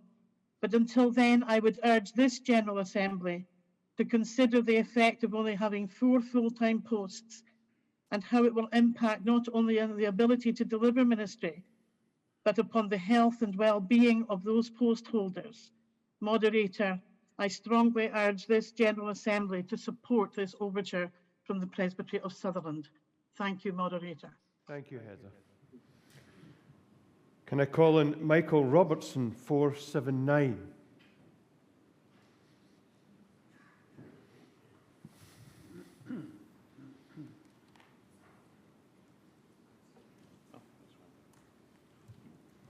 Fine, I'll come closer to the front then.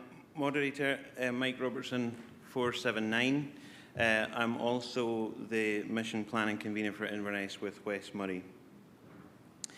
And I want to speak in favour of the overture. John 17, the prayer of our Lord Jesus for unity in the church, is precisely for the purpose that the world will know that he was sent. And that's the heart of Presbytery mission planning, and that's what this planning is, as Lord Wallace reminded us this morning. It's about mission. Resourcing the church to fulfil Christ's prayer as well as Christ's commission. And so to do that, we have to think as one. And we're good at thinking as one. When it comes to thinking as one parish, maybe one presbytery, maybe one area. But one church across denominations, one church across the world, then it's much easier for us to default into our own wee corner.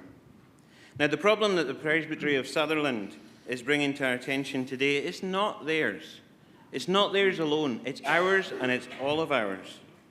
And I suspect, as I wondered about the feeling in the room and on the Zoom about the proposal, or seeing it in on the previous days, might have been ranging from, I'm glad I'm not in Sutherland, or it might have been a bit more like, tough, we need more ministers too, get on with it.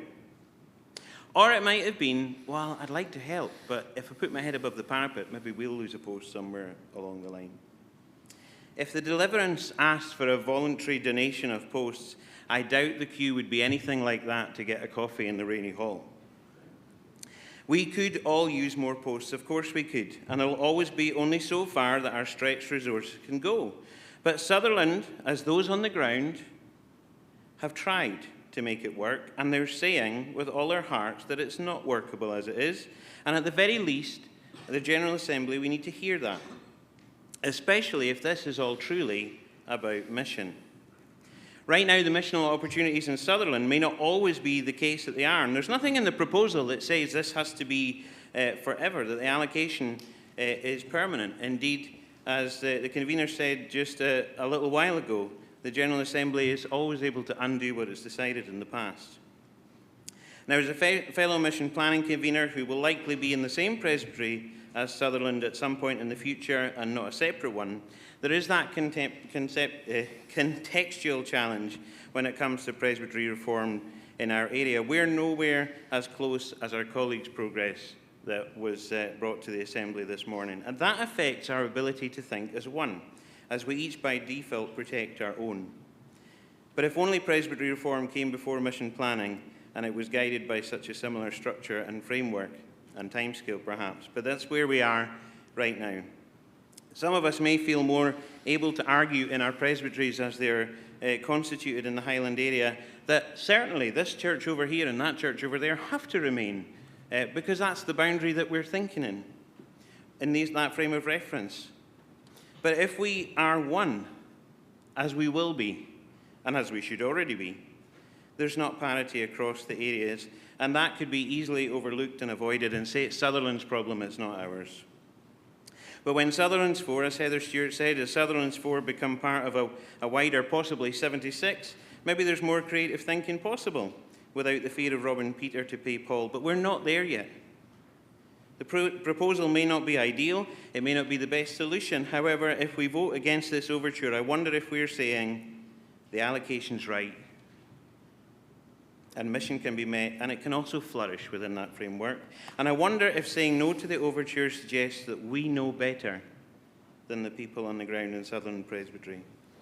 In which case, I'm sure they would love to hear an alternative solution against all the other ones that they've looked at. Either way, we can't just cast these challenges aside as someone else's problem, not if we are to be one. And if we are to be one, it's so that the world will know that God sent Jesus, and that is the heart of mission planning. So, moderator, the desire to be part of the answer to Christ's prayer for the church to be one compels me to support this overture and urge my colleagues to do likewise. Thank you. Thank you, Michael. Donald, do you wish to say something?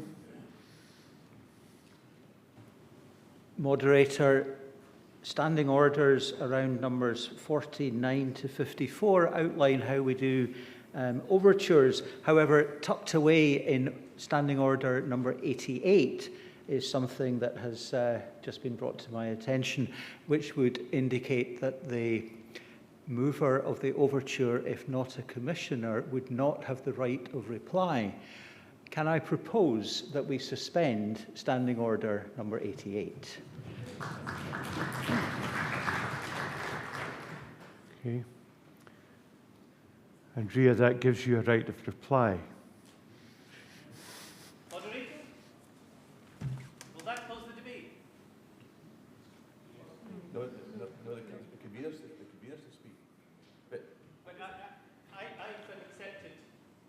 accepted. Sorry, moderator. If we're coming towards the end of the debate, if that's what you're saying, then it would be Andrea would speak, and then the convener of the Assembly Trustees, and that would close the debate.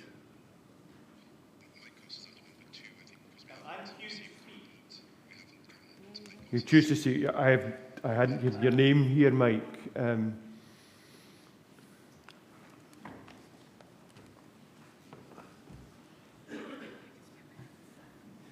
Thank you, moderator.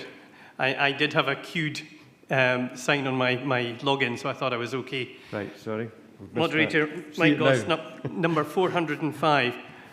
If this was simply a matter of moving around financial resources, I think I would find it easier to support the deliverance.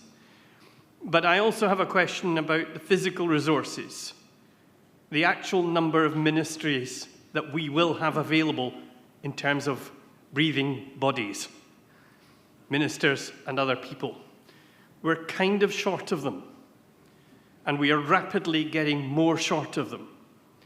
If we give an extra allocation to Sutherland as is proposed, my guess would be we would just ask the existing ministers of Sutherland to be interim moderators of vacancies, rather than that they'll get any extra ministries. Thank you, Moderator. Thank you, Mike. I have David McCartney, 507. 507, David McCartney. Can you hear me, Moderator? Yes. You can hear Hello? you. Yeah. Thank you. 507. I'm part of the Presbytery planning team for Caithness, and my parish, North Coast Parish, straddles the boundaries between Caithness and Sutherland, and even in the mileage that I cover to get from one end of my parish to the other, the road changes dramatically. Caithness has these long stretches of straight single carriageway with these signature type bends, whereas Sutherland, as you saw in the footage from Andrea's film, has a lot more of a mixture of single carriageway and single track road, which again, part of my parish sits in Sutherland, so that's part of what I deal with on a daily basis as well. This isn't a question of whether or not we can move things around. If anything, it would be a case of what people can actually do. It's one thing to believe in miracles and quite another to be asked to perform them when you're having your ability to do that taken away. I believe in dramatic change for the church being completely needed, but I'm also aware that a large chunk of my congregation is made up of adherents from other denominations who have started coming to my building simply because there is no other church to go to within a half-an-hour drive.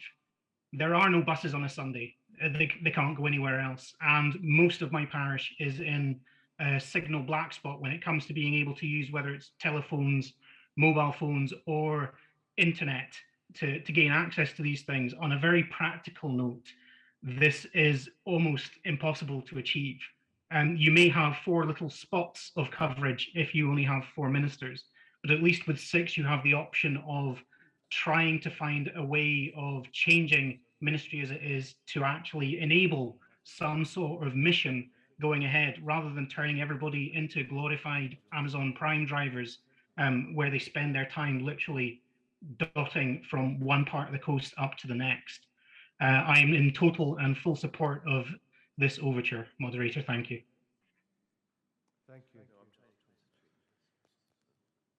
I'd like us to move on, and we have Ian MacLeod wishing to speak, 501. I think we'll close our kind of contributions at that. Ian, would you like to come and speak to us, please? Yes, Ian MacLeod, 501. I'm the Minister of Assynt and Store Parish Church, so I have an interest in this particular deliverance. And just to pick up on the point that my previous colleague, Mike Goss, brought forward, which is in terms of finding ministers for posts in the Sutherland area. That has been a problem. It took 18 years before the congregation I'm in had a minister. And the concern I think that we have is, and there are other new ministries that have begun in the last number of years, and the biggest concern we have is that with the diminishing of posts, that the initiatives that have begun in terms of ministry and mission, which are becoming very effective in terms of connecting with people that we've never met before and bringing the gospel to them, is that these opportunities will diminish and disappear and will undermine the progress that's been made and hard won over these past few years.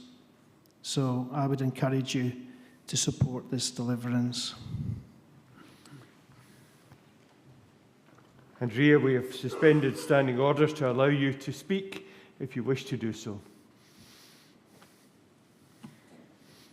Moderator, I appreciate that greatly. So I'm just going to keep it short and just thank those that have spoken in favour, but ask again that this Assembly will really greatly think about the mission which we joyfully carry out in Sutherland. Don't think for a moment, because we are rural ministries, that we are twee and that we sit and drink tea and we sit quietly back. Our ministry is nothing like that at all. My ministry is nothing like that at all. Our ministry is alive. I'll tell you some good news stories, just briefly.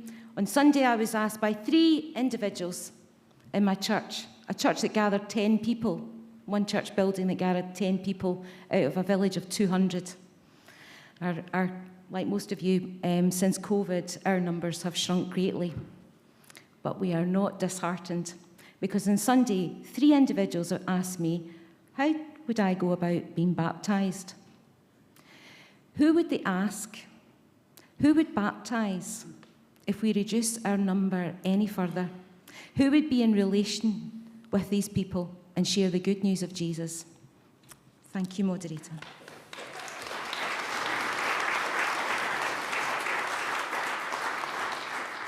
Convener. Seems I have all the popular jobs today, but I can't believe I'm the only one, however, in this General Assembly, in the hall or online, who isn't a little bit concerned about this overture. To begin with, this overture may have no impact whatsoever on our finances, because what we might be offering here are posts that can't be filled. That can't be filled perhaps because of the remoteness of the situation, and that can't be filled perhaps because we just don't have the people to fill them. And there's nothing worse than offering someone a dream, and that's all you're offering them. So I want to approach this in 2 ways just now, and part of what I have to say will apply to another debate that's still to come. And I want to begin by saying that no one is under any illusions that this process of presbytery planning is not hard stuff. It is hard, and it affects every last one of us. And I'm not aware of any presbytery, old or new, which could not come to this General Assembly and make a special pleading for an extra allocation of ministries, 1 or 2, in order to make the good news of Jesus known. It's true of my own presbytery. But they're not here asking for more. They're trying to find ways in which they can make less go further. I can't stress enough how urgent it is for the church to snap out of old methods of planning and readjustment, which may have served us well when we were consolidating and rationalising the post-Union church of the last century. That kind of planning, however, ceased to be effective almost 3 decades ago, when the number of vacancies started to climb from fewer than 100 to now vacancies across the church of over 300.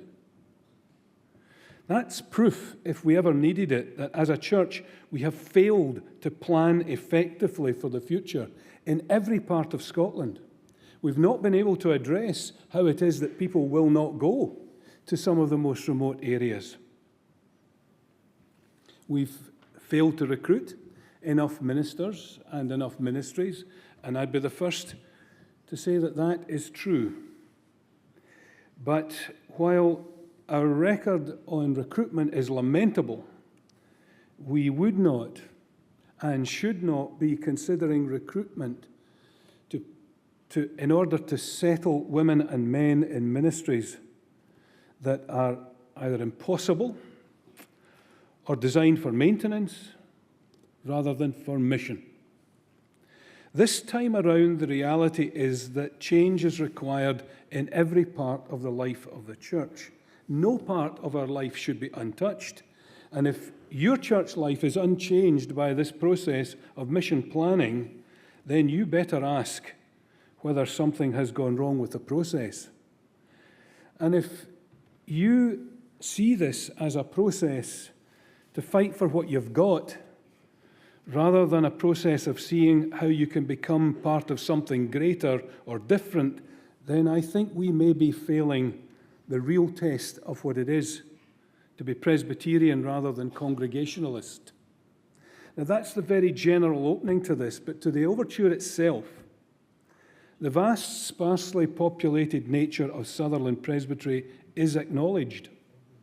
It is acknowledged in that it already has the highest weighting of 3, which leads to the allocation of 4 full-time equivalent posts. A weighting of 3 allocates ministries at the expense of allocating ministries in other places. We are all having to share this pain. In the first instance, the challenge to design ministries around 4 full-time equivalents is not news to the Presbytery of Sutherland. That challenge has been in the air since 2018, when the advisory figure of 4.2 full-time equivalents was stated. Right now, and we need to get this into our heads, right now we are limited by availability and affordability to a target of 600 ministries and 60 vacancies by 2025. And because no one can predict the pattern of retirements and no one can force the issue on ministers with rights of tenure, 600 will inevitably be a target. But it's not a moving target. And moving it under individual requests to make one presbytery or another a special case isn't part of this planning process. I'm sorry. Let me say that 600 ministries is not the limit of our ambition by any stretch of the imagination.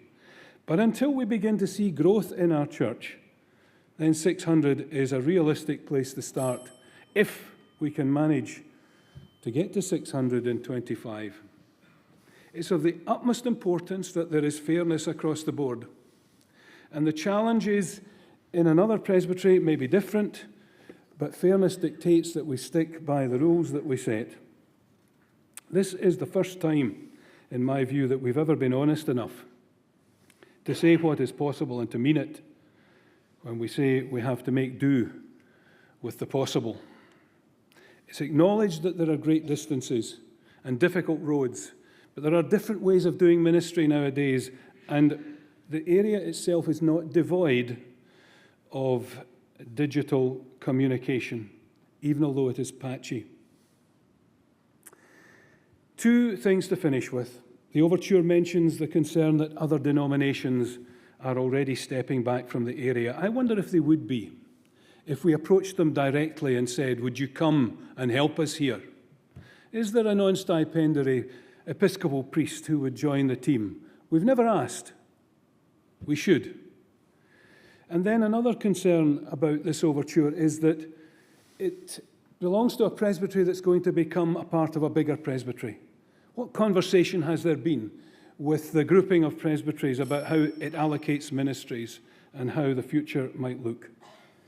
But I don't want to finish on a negative note, and although the bell has rung, you'll want to hear this. I think that there is a case here for learning from the World Mission Report on the Church in Africa, on how ministry is developed in the most rural of settings. And I wonder if an application to the Seeds for Growth Fund might be the answer here, to establish a pioneer ministry which might demonstrate how worship and mission in rural Scotland might be tackled differently. There could be an emphasis on developing ecumenical relationships, training elders and members to lead worship in house churches and in rural sanctuaries. And there might be a prominence given to the way in which the talent of young people, school kids and others, work with the rest of the community. I put it to you that this is not the way to plan for the future of Sutherland Presbytery, but there might be more exciting ways of doing that by grasping a different kind of nettle. So I'm asking you to resist this, but I'm saying to the Presbytery of Sutherland, come and talk to us about a different way. Thank you, John. Does the General Assembly receive this overture? I'm not convinced that that sounds... Enough hands? Okay. We have to vote then on the specifics of the overture. And the specifics of the overture really have to be taken together. The allocation of full-time equivalent ministries posts for the Presbytery of Sutherland should be increased from 4 to 6, which means that the overall number of full-time equivalent ministries posts by 2025, in which presbyteries should base their mission planning, should be increased from 661 to 663. That's just a logical conclusion from that. So the two taken together, we will need to vote on whether we accept or not these or this section 2. Yes, Moderator, this would become a new section of the deliverance that's before us already if we vote for it. So in the hall we would vote 1 to take section 2, A and B, and 2 to disagree with the proposal of the motion, and in the hub we would vote for or against. We're voting for and against this entire section as one thing, 2A and B, and the voting is now. It's open now.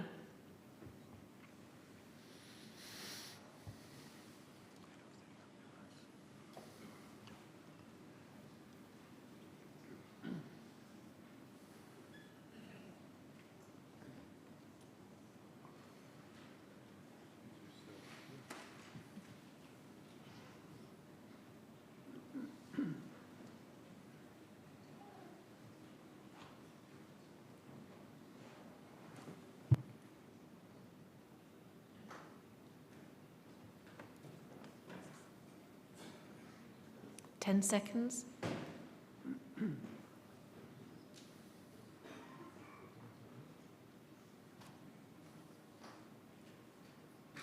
And the voting's now closed.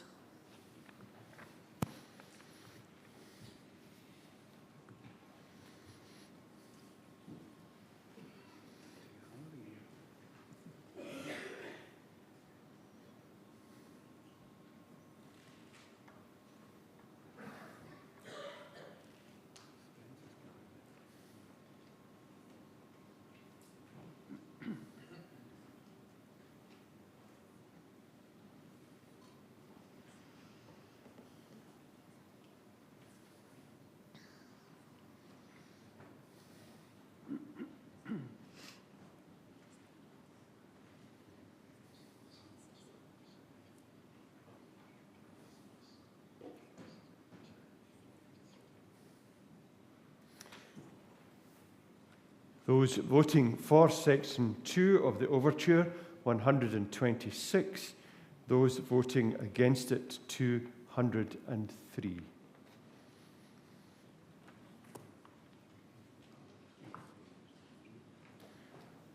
Andrea, I wonder if you would stand, please.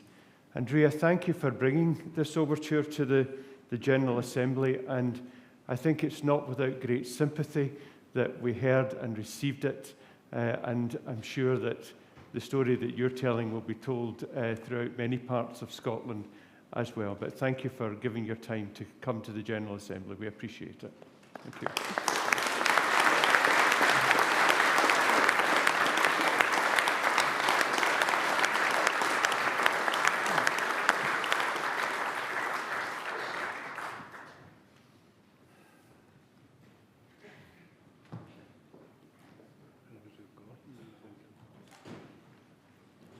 Move on to 16.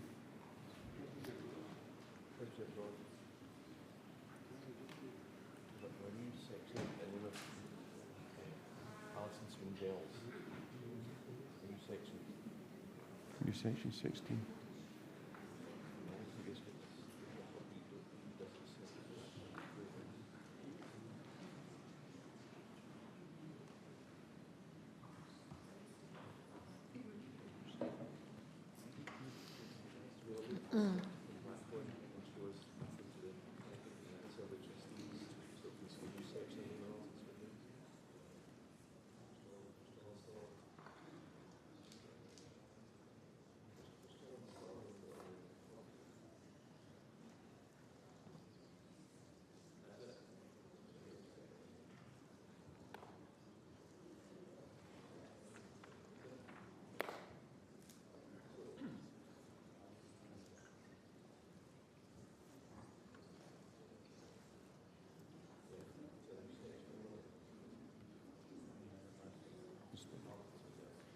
We have new section 11 in the name of Alison Spindell.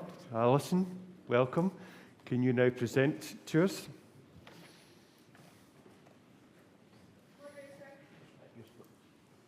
Alison Swindell's number 446. I'd like to add a new section after section 10 of the report of the Assembly Trustees. Given that Gordon Presbytery and Jedburgh Presbytery may have been prejudiced by an error in the allocation of ministry posts, and other presbyteries may have benefited as a result of this, the total number of ministry posts will be increased by 6.5 to ensure that these presbyteries can receive their correct allocation under weightings agreed by previous General Assemblies, and this without further adjustment to the presbyteries which have benefited from this error. Is this seconded? It is. I have arranged for you a have seconder. A seconder. Yeah. Gordon Presbytery would much have preferred to have brought an overture, and I wish that they had been able to, but that opportunity was not left open to us. But I can say that this motion does come with the backing of Gordon Presbytery. So let me tell you the story of a presbytery. It's the story of a presbytery which recognises the need for planning for mission. It's the story of a presbytery which has engaged with that process. It is the story of a presbytery which has recognised that for any plan to be effective and fruitful, it requires the backing of local congregations, and it has engaged with congregations to this end. It's the story of a presbytery that has corresponded with Faith Nurture Forum and the Presbytery Mission Planning Group and taken their advice on some difficult questions. It's the story of a presbytery that has worked with adjoining presbyteries, where appropriate, to create cross-border parish groupings. It's the story of a presbytery that has worked with the General Trustees on buildings questions. It's the story of a presbytery with a mission narrative that has been selected as an example of good practice. It's the story of a presbytery that has set up training for congregations to help lead worship. It's the story of a presbytery that agrees with what has been stated by past General Assemblies time and again, that the whole planning process should be a collaborative one. That's the story of Gordon Presbytery. Hopefully you will recognise it. I hope it's the story of your presbytery. And if it is your story, as it is ours, then you will know the time and the energy and the resources that this whole process has required. The patience, the compassion, and the prayer that has gone into strengthening existing relationships between congregations and building new relationships. You'll be aware of the criticisms and even the personal insults that have been borne by members of presbytery planning committees, and borne with forgiveness, because you know they have come from a place of deep hurt. And all the time, you're aware that you're talking about decisions that affect the lives and the callings of colleagues whom you know and respect and love. And because of this, you know just how important it is that the whole church, that all of us, have faith in the planning process and in its just and transparent application. And so it is with deep regret and sadness that I find myself at this time representing a presbytery now in dispute with Faith Nurture Forum over what we believe is an error in the allocation of our ministry numbers, because despite of what has been printed in previous reports, our numbers have been calculated with a weighting for an urban-rural presbytery rather than a rural-urban presbytery. And that categorisation makes a hugely significant difference to our presbytery and its mission. 5 posts. But this is not the place to say more about that error. That will be addressed separately later on in this week under Faith Nurture Forum's report. But today, I simply want to make the point that mistakes can be made. Mistakes frequently are made. And if there is to be confidence in the planning process, then there needs to be provision for mistakes to be rectified and difficult situations addressed, without impacting on work which other presbyteries are already doing or have done. Past General Assemblies have recognised this, and in 2010 it was stated that a contingent allocation of ministry posts should always be provided for purposes such as these. And one of the areas specifically mentioned as requiring to be covered by such a contingency is the complex question of whether a presbytery fits the category of urban-rural or rural-urban. We heard our convener state earlier that fairness dictates that we stick by the rules that we set. And so I propose the motion as in the print, and as I've said, I've arranged for a seconder. Thank you. Thank you. I have 2 people wishing to speak. Eunice McConaughey, number 429. And could Alistair Bruce, number 441, please stand by. Moderator, Eunice McConaughey, number 429. Can you hear me? Yes, we can. Welcome. I'm seconding this motion as the planning convener of an adjoining presbytery, not only because in a few months' time Gordon's problems will be shared by the whole new presbytery, but also because I think they've been the subject of a mistake which they weren't aware of because they weren't notified of the change of category and didn't have a chance to appeal it. And I think that's unjust. If we are to pursue justice as one of the 5 marks of mission, then surely we need to practice it internally. Thank you. Thank you. Alistair?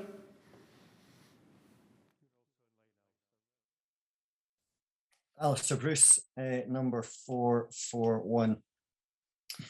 Moderator, I wish to speak in favour of the motion presented by Reverend Alison Swindells. As a member of the Presbytery Planning Committee of Gordon Presbytery, I've witnessed and experienced the inconceivably difficult conversations that have led the committee to present a Presbytery mission plan that remains focused on God's mission for Gordon while reduces the ministry posts in our area by around 49%. The committee hasn't dodged its responsibility, and this request doesn't come because we want to hide from making difficult decisions. However, it appears the reason the decision has been so difficult is that we were attempting to reduce the ministry numbers by 5 more posts than we needed to. This is far below our correctly allocated numbers for Gordon Presbytery based on the weightings reported by the General Assembly, and realistically below the number of ministry posts that would enable churches to thrive in Gordon Presbytery. Our presbytery is mainly rural with some urban areas of population.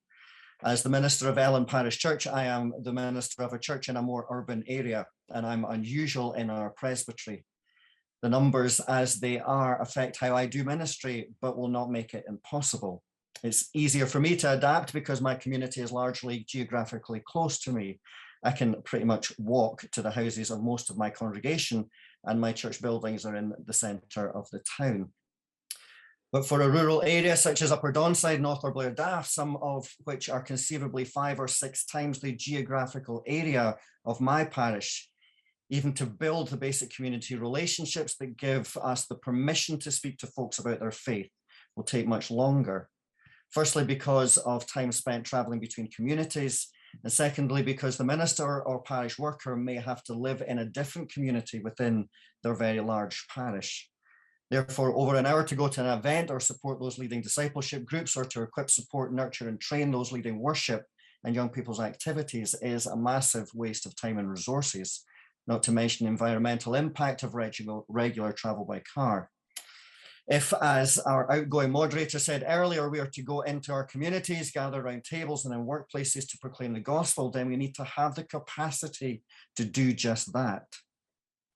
Moreover, we know broadband is often slow and intermittent in rural areas and can make online gatherings frustrating. In addition, it seems hard to imagine how a minister or MDS with a young family would be able to sustain such a potentially fractured model of ministry and retain any level of sanity, even if we are sane in the first place. However, with the correct number of ministry posts for our rural urban area, then we would have the capacity to populate a team ministry that includes ministers of word and sacrament and MDSs motivated and called to go out into our communities, gather around tables and in workplaces to proclaim the gospel and train and inspire others to do that. But this relies on our presbytery having the correct number of ministers and MDS so that multiple areas can be nurtured and equipped by more fully known MDSs and ministers. And so deeper relationships can be built and strengthened, and mission can have a much better chance of thriving, however we define that word. This is fundamentally why we are calling for this mistake and waiting to be rectified. This is not about hiding away from difficult decisions or ignoring the biblical encouragement to prune. This is about rectifying a mistake in our waiting, which means it's less about upholding old ways or asking for something the church doesn't have. It's certainly not about maintenance, it's about fairness. Moreover, because we have a number of MDS in our presbytery, this mistaken waiting may conceivably result in redundancies for people.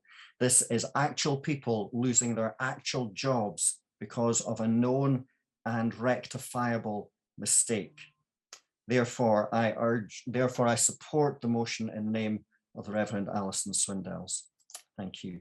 Thank you, Alistair.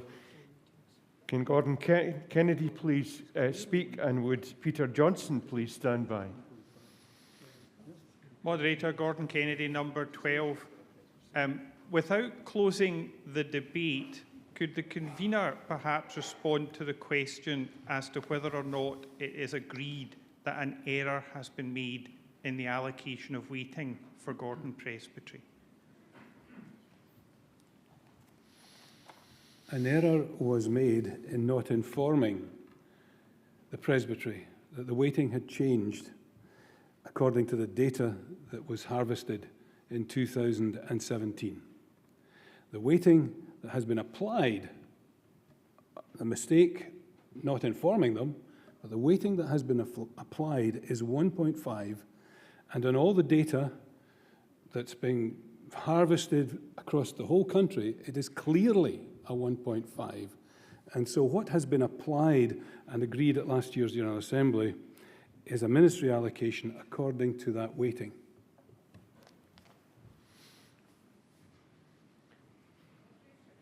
Could you have a right to reply at the end, and I've got people wanting to speak. Can I ask a question of the convener? Sorry. What do you think? Okay, we'll take that. We'll take that. I wonder if the convener could tell us when the Ministry's Council took that decision to change the weighting.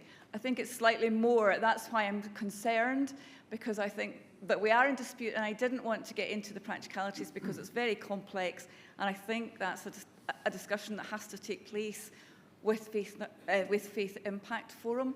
What I'm trying to do today is to actually put in place a provision of ministry so that if there is found to be an error, and that will be subject to debate on Tuesday, then the ministry provision is actually there. Sorry, that's where I stand at the moment. That's difficult to explain.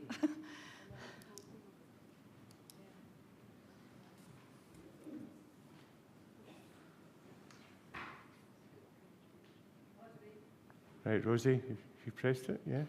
That's you. Moderator, Rosie Frew, 571. I'm the convener of the Faith Nurture Forum, and I have pages of explanation about this error. So let me just say very briefly what has happened, and hopefully I won't need to rehearse this again or rehearse this for Tuesday. So in 2017, the Ministries' Council undertook work on ministry numbers, and they did it in two different ways. They first of all looked at weightings, and in looking at the weightings, they discovered that 3 presbyteries, there had been big changes in population. One of these presbyteries was Gordon, the other was Jedburgh, and then there was Lothian. And at that time, they changed these weightings to bring them in line with where they should be. It's all worked out in population density. There are pages and pages of figures. We reviewed them again last year. So that's how the weighting is worked out, that it's worked out in population density. So that work was done in 2017, but then the Ministries' Council changed how they were going to work out the numbers. And if you cast your mind back to 2018 and 2019, we got advisory figures for ministers of full-time word and sacrament. These were based on ministry numbers and not on weightings. But that work had been done. So last year, when we started our work looking at the numbers for the Mission Plan Act, we did not know that these changes in weighting had not been approved. We did not know they hadn't come to the presbyteries or to the assembly. And it was only the Presbytery of Gordon alerting us to that we realised. But what I can say about the Presbytery of Gordon, they stand right in the middle of the weighting for 1.5. And as I will be saying, possibly later in the week, the other presbyteries with very similar population density are Angus and Lanark, bang in the middle of the 1.5 weighting. And then at the bottom end of the 1.5 weighting, with much lesser population density, Inverness, Dumfries and Kirkcudbright. So they are correctly weighted, but the mistake that happened was the mistake in not informing the presbytery and not informing the General Assembly. And that kind of fell between a council and a forum, between an old way of working things out and a new. And for that, we apologise. We were not aware. We are now, and we apologise. But it doesn't change the weighting. It remains 1.5. That is the correct weighting for the Presbytery of Gordon. Thank you. I have to call others to speak if that's okay. You've got a right of reply at the end. At the end, right, okay. Right, okay. I'll reply to that. Okay. Peter Johnson and would Alistair Cook, 95, please stand by. I wonder, Moderator, if I'm conscious that this time, this is almost the other way round from the overture. This is about the weighting errors that were made by the Ministries' Council, internal systems. And it seems to me, I think, that if this debate swings on whether they were wrongly treated in the weighting processes and the lack of information that was about them, and if we are having a debate about that's where we would start into the thing, I think, on Tuesday under faith nurture. Did they get it wrong, i.e. miscalculated, or did they get it right, internal calculations, and then didn't tell anybody, including the General Assembly, about the changes? Now, if that was true, and we feel that they've been mishandled in the weighting process under faith nurture, and we decide that under faith nurture their weighting should continue to be the 2, which has always been the weighting that was published, then the consequential change would be that Assembly trustees would have to find a place for that in the system. So in some ways we're entering this at the other end here. We're coming at it from saying, give us 6.5 for these two presbyteries, but we're going to have the debate about the waiting process on Tuesday. And I wonder if we wouldn't better having a debate about the waiting process on Tuesday and then see if there's something consequential that needs to be followed through. In which case are you, sorry, Gordon, I'm asking the proposer here, if you just hold on a minute. Would you be happy with that? No, because the provision for extra ministries, so that it doesn't affect other presbyteries, has to come at this point. What we do not want to do, whatever the outcome of that debate, is prejudice other presbyteries who have already worked hard at doing their work on the plans, on the numbers that they have been given. Right. There's much more to the argument that I don't want to put it just now. You wish to pursue this? Sorry? You wish to pursue this effectively? I do wish to pursue. I have to pursue it if we're able to have the argument properly. That's okay. Later on in the week. That's your right. Okay. Yeah. Thank you. Yeah. Moderator, I wasn't asking Mrs. Swindales did not pursue this. I'm simply suggesting that this section, which would be an instruction to the Assembly trustees, follows on from an establishing for the Assembly of how the weighting system has been handled and calculated. And what I'm suggesting in a way is that it perhaps is a clearer debate for us to talk about the weighting system and so on. If the weighting system has been mishandled and we want to put it back to where it was as an assembly, which is it's an assembly process, the weighting system. The weightings were agreed by the General Assembly. If we want to do that, then consequentially you would have to move this as a thing that follows it through. It is of a piece, but the fault in this that's been established, alleged by Gordon, is around the weighting process handled by the Faith Nurture Forum and their predecessors in the Ministries Council. Yes, please. We have others ready to speak ahead of you. Moderator, Gordon Kennedy, number 12. I wonder if, I think the Principal Clerk's made a very good point, because that seems to be where the debate's going. But could some guarantee be given by someone to the mover of the motion that if we wait until Tuesday, that would not prejudice the moving of this motion in any way, and that they wouldn't be told on Tuesday, oh, you should have pursued that on Saturday, and that would allow us to deal with the matter of weightings on Tuesday, but with a guarantee given to the mover of the motion that there's no detrimental effect by not pursuing it just now. I think that's doable. I mean, the wording in this section would need to be changed, obviously, because by the time we got to the section, we would know whether the weighting argument had been won. And if the weighting argument is lost, of course, then the change falls. But it seems to me that's a consequential thing in the weighting argument first. But if the weighting argument is won, then I think we return to something like the new Section 11 here, which instructs the trustees to make space for the correction, if that's what the Assembly wants to do. Yeah, I would only add to that if the weighting argument is won, it will not stop the trustees arguing against the additional allocation. Because behind the weighting argument, there's a question about what has the General Assembly approved in principle that it may not have approved in detail. And there is also a question to be asked and answered about if the General Assembly or if the Ministries' Council made a genuine error for which there has been an apology, what's the right thing that should be done in relation to that error? Should it be the case that a presbytery can benefit from that error? And that's a weighting question. So what I'm saying is, whether or not the weighting question is won or lost, there's another argument beyond that. You can have that argument now, or you could have it. You want to? Well, we could have the argument just now and find that it's completely pointless because the thing on Tuesday isn't there. But if Tuesday is a successful case from Gordon, then there is a discussion about how we remedy the error. have this debate and there's no debate on Tuesday about it. It's all good. Well, there's still need to be a debate on Tuesday because there's a governance issue of the General Assembly having made decisions about weightings, which were then changed without the General Assembly being told.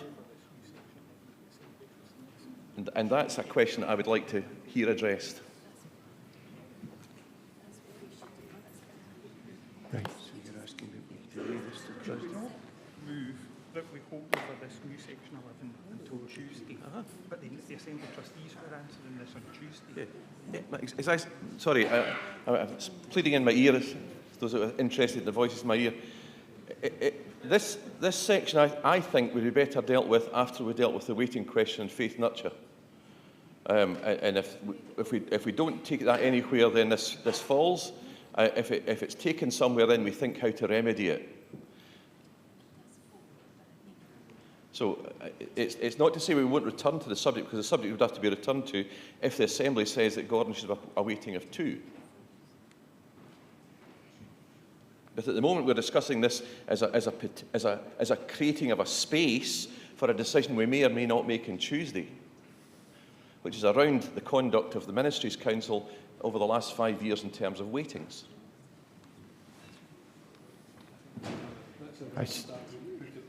I see you nodding your head. Sorry. Yeah, I appreciate that, those words from the Principal Clerk, because this is the page I'm on. My real concern is that we get to have the debate on weightings, and we find that we cannot then resolve it without affecting everybody else. And that's what I don't want to do. That was why I was trying to create the provisional, and it is a provisional motion. It's a contingency. It's in case it's found to be that our argument is correct, because there's more to that argument. Gordon. Thank you, Moderator. Gordon Kennedy, number 12. Could I move that we hold over the new number 11 from the Assembly Trustees until the appropriate point during the session on Tuesday, and that then we return to the report of the Assembly Trustees and pick up this new number 11 at the appropriate point whenever we've discussed the relevant section of the deliverance that deals with weightings?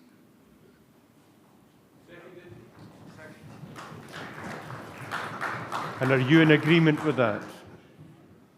Do you accord with that? Actually, no. I would rather that we actually made that decision now than bring it back to the next one. I'm sorry, but I'm standing here saying yes. Well, you're entitled to do that. Because that means almost that we have to have 2 arguments on the same day. So But Alison, if you lose this tonight, then okay. What would you bring in Tuesday? Right. Well, I would still bring it, but yeah. Okay. Okay. So I will wait till Tuesday then. Okay. Okay. Right. So we'll hold that over till Tuesday, Alison. Sorry.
Yeah.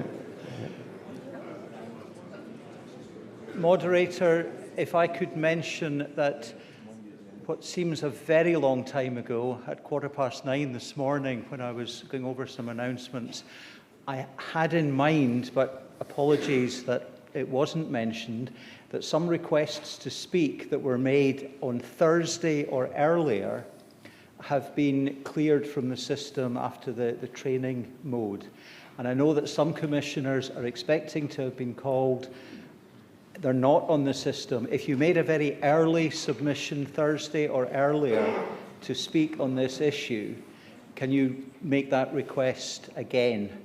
And on this or any other matter, that will give us a clearer indication of how many others are wishing to contribute and how we might negotiate the fact that it's now 5 to 6. Sorry? End of Monday. Okay. I think I'm going to stop. Moderator, I think I would like to suggest that at 6 o'clock, after a very long day and with some very difficult subjects still to come, that we suspend our business now and return to this at the end of the scheduled business on Monday, when we feel there may well be time to deal properly with the matters that are still lying ahead. The Assembly in agreement with that? Okay. Moderator, we're continuing with the consideration of the Assembly Trustees' main report and, all being well, the supplementary report, and still aim to finish around 6. So we're dealing with section 16. We have an amendment in the name of Mr. Shuttleworth. The convener of the Assembly Trustees is willing to accept the amendment. I don't know if Alec is here and wants to briefly speak to it. Mr. Shuttleworth, are you wanting to speak to it, or if the convener is happy to accept it, are you willing to let the Assembly do that for the sake of time and effectiveness? Well, a happy Assembly at 5:30 is always a good thing. Is the Assembly happy to accept the amendment to section 16 of the deliverance? Just like to get the Zoom result. Happy. You're happy and you know it. Zoom hands,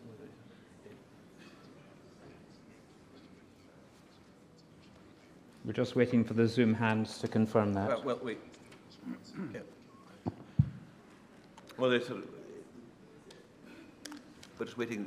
So we're approving an amendment to section 16, which is on the hub for those on Zoom. It's on microfiche in the hall for those here. And so we have approval on the hall by rumbling feet, and we have enough hands raised in Zoom to approve this amendment. Okay, we now then come to section 16 as amended. Yes, that's right.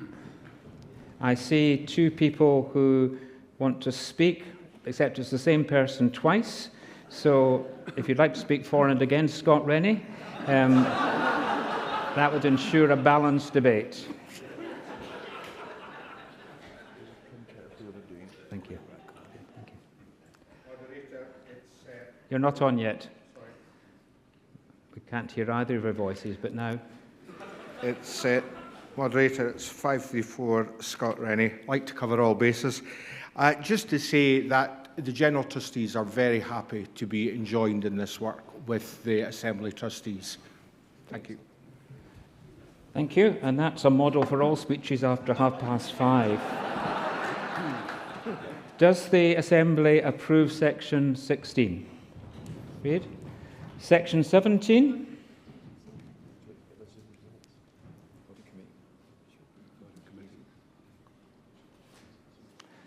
And then section 18.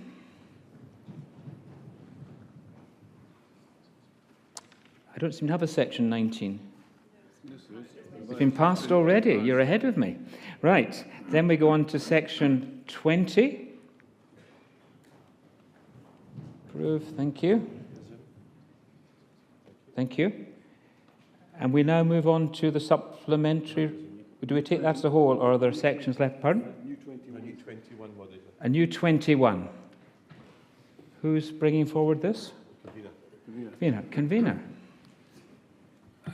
This should be, it's on It's on screen now. This is just to confirm the appointments of new trustees. Those of us who are retiring are being replaced.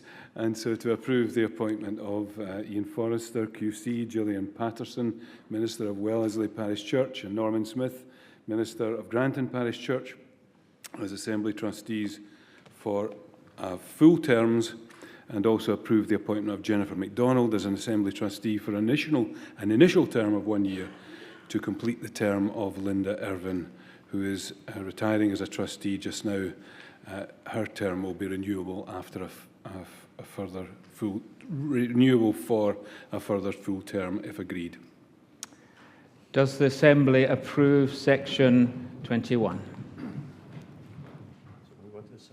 Move on to the supplementary report. Give you a second to find it and to put on the hub, and a section for some of you to read it. And we're just waiting for it to go up onto the hub. Okay.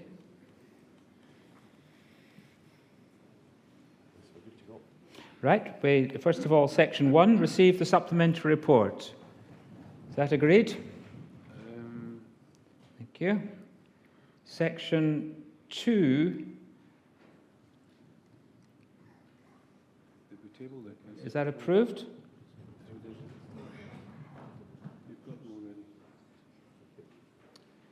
Section 3.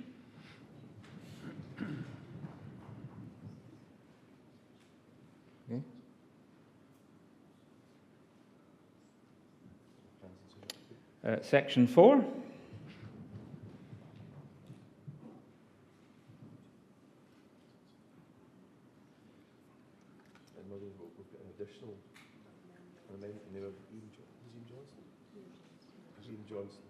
We have an amendment in the name of Ian Johnson. Yeah. Mr. Johnson. Yeah. Thank you, Moderator. Ian Johnston, 227. I'd like to move the amendment in the hub, and it's on the screen, to the fund regulations, which are I think Appendix 3. we'll have to have someone read it out, because it's quite small print, it's quite long. Sure. Maybe the Principal Clerk, who's got excellent eyesight, would like to do that for us. And a bigger print screen here, Moderator. If people could follow along against the text that we have already. So add at the end of the section 5 as we have it, subject to the following amendments.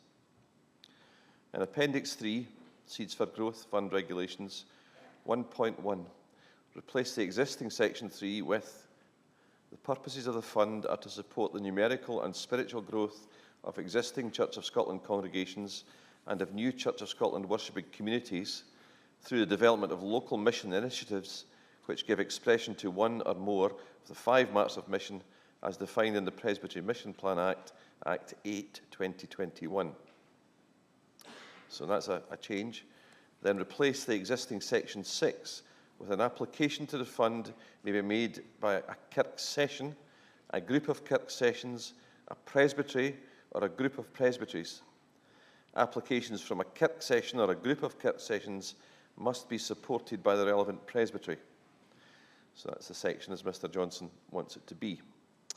In Appendix 3 in the schedule, the Seeds for Growth Fund Implementation Group Terms of Reference, replace the existing purpose, subsections A and B, with the purposes of the fund are to support numerical and spiritual growth of existing Church of Scotland congregations and of new Church of Scotland worshipping communities through the development of local mission initiatives which give expression to one or more of the 5 marks of mission, as defined in the Presbytery Mission Plan Act, Act 8, 2021. And then replace the first sentence of criteria, subsection 1, with applications must come from kirk sessions, groups of kirk sessions, presbyteries or groups of presbyteries. Applications from kirk sessions or groups of kirk sessions must be supported by the relevant presbytery. Then replace the existing criteria, subsection 2, with applications must demonstrate a visionary approach to one or more of the 5 marks of mission and must set out the anticipated effect of the project at a congregational or presbytery level and include a clear plan and measurable targets. Then replace the existing criteria subsection 6 with applications will be assessed against one or more of the 5 marks of mission. Thank you. Principal Clerk, you read that so well, I'm almost tempted to ask you to read it again. Oh, no, please, no. Can I ask whether the convener, who possibly understands what it all means, are you willing to accept that? No. Okay. Can I also ask whether you've got a seconder, Mr. Johnson? I do, yes. Okay, then please speak forth. Thank you. And I'm very grateful to the Principal Clerk for reading all of that out. I was delighted to read in the report that the Growth Fund is being reintroduced, and it comes at just the right time in the life of the Church. Presbyteries and congregations are working incredibly hard to implement the Presbytery Mission Plan Act passed by last year's Assembly. And we all know, we heard on Saturday just how difficult a process this is, because congregations everywhere are working through a sense of grief at what they may be losing. But at the same time, I think many are also beginning to work together in new ways, and dare I say, even some are becoming a wee bit more hopeful and excited at the opportunities for Spirit-led mission possibilities in their communities. And the fact that some of the Church's reserves are now being made available means they can get excited with a bit more realism, because energetic and enthusiastic ideas may actually be funded. The Act places the 5 marks of mission right at the heart of this process. Congregations and presbyteries are being strongly encouraged to develop local plans which ensure that their future mission relates to at least one or more of these 5 marks, which Lord Wallace spoke about on Saturday morning when he described with such passion the mission of God being undertaken by congregations, and which gives expression to these 5 marks. To proclaim the good news of the kingdom, to teach, baptize, and nurture new believers, to respond to human need by loving service, to seek to transform unjust structures of society, to challenge violence of every kind, and pursue peace and reconciliation, to strive to safeguard the integrity of creation and sustain and renew the life of the earth. I feel, Moderator, that the fund regulations currently before the Assembly should be adapted to take account of these 5 marks of mission, to relate the fund's forthcoming work to the current context being generated by presbytery planning, and in so doing to inspire groups of congregations in particular to put forward mission initiatives which cover the breadth and diversity of the 5 marks. Adopting the 5 marks as the key criteria for the fund would also, I feel, create a link and a synergy with the work of both the Faith Nurture Forum and the Faith Impact Forum, as the 2020 Assembly welcomed the adoption of the 5 marks to underpin the Faith Action Plan. And in a report in 2020, the Theological Forum concluded, "We affirm the 5 marks of mission as a helpful vision statement for Christian mission and a useful definition of mission to guide the Church of Scotland today." The 5 marks hang together. Each conveys something essential to God's mission in the world as we discern it. So it seems to me that at congregational, presbytery and assembly level, people are coalescing around the 5 marks of mission as a helpful framework. And it would be good to see the criteria for the fund being aligned in the same way, so that we can all benefit from coherent messaging. So, Moderator, I'd like to move this amendment to Section 5 of the proposed deliverance, which I feel builds on decisions taken by previous General Assemblies, to ensure, firstly, that groups of congregations, with the support of their presbytery, can apply to the fund, and secondly, that the criteria embrace the range and balance which the 5 marks of mission offer as a clear and consistent framework against which applications can be both made and assessed, and as time goes on, against which supported projects can then be evaluated and the learning shared widely throughout the Church. Thank you, Moderator. So move, and as I say, I've arranged a seconder with Eleanor McMahon. Thank you. Seconded? Thank you. Is there... Right, we have a point of order from Peter Johnson. oh, sorry, it's down here as a pointer, or neutral. I don't think I've ever known you to be neutral, but it's always a first. There's a first time. Johnston 422. Yes, it was really a question for the proposer, and it's partly the language when we're talking about criteria and thinking about visionary. What do we mean by that, as opposed to, say, practical approach to something or a theological approach? What do we actually mean by a visionary approach, which is referred to in, I think it's the penultimate part of the changes that are there? Thank you, Moderator. I think if Mr. Johnson's going to reply, he'll reply at the end, and he can carry if there's any... A straight question? Okay, Mr. Johnson, can you reply? I think I was taking the wording that was in the original report of the committee and substituting the changes that I would like to make. But in response to the question, what constitutes visionary, a lot of the expertise in local contextual mission is carried out by the people in this room from parishes and communities across the country. And I feel that the expertise is within communities locally for them to be thinking about what their vision is for mission in their communities. And we heard some stories on Saturday from the people in Lochaber in the video with the Acorn group sharing faith. And as I said, Lord Wallace spoke about many of the projects that he visited. So the vision is within communities, I feel. Thank you. Okay.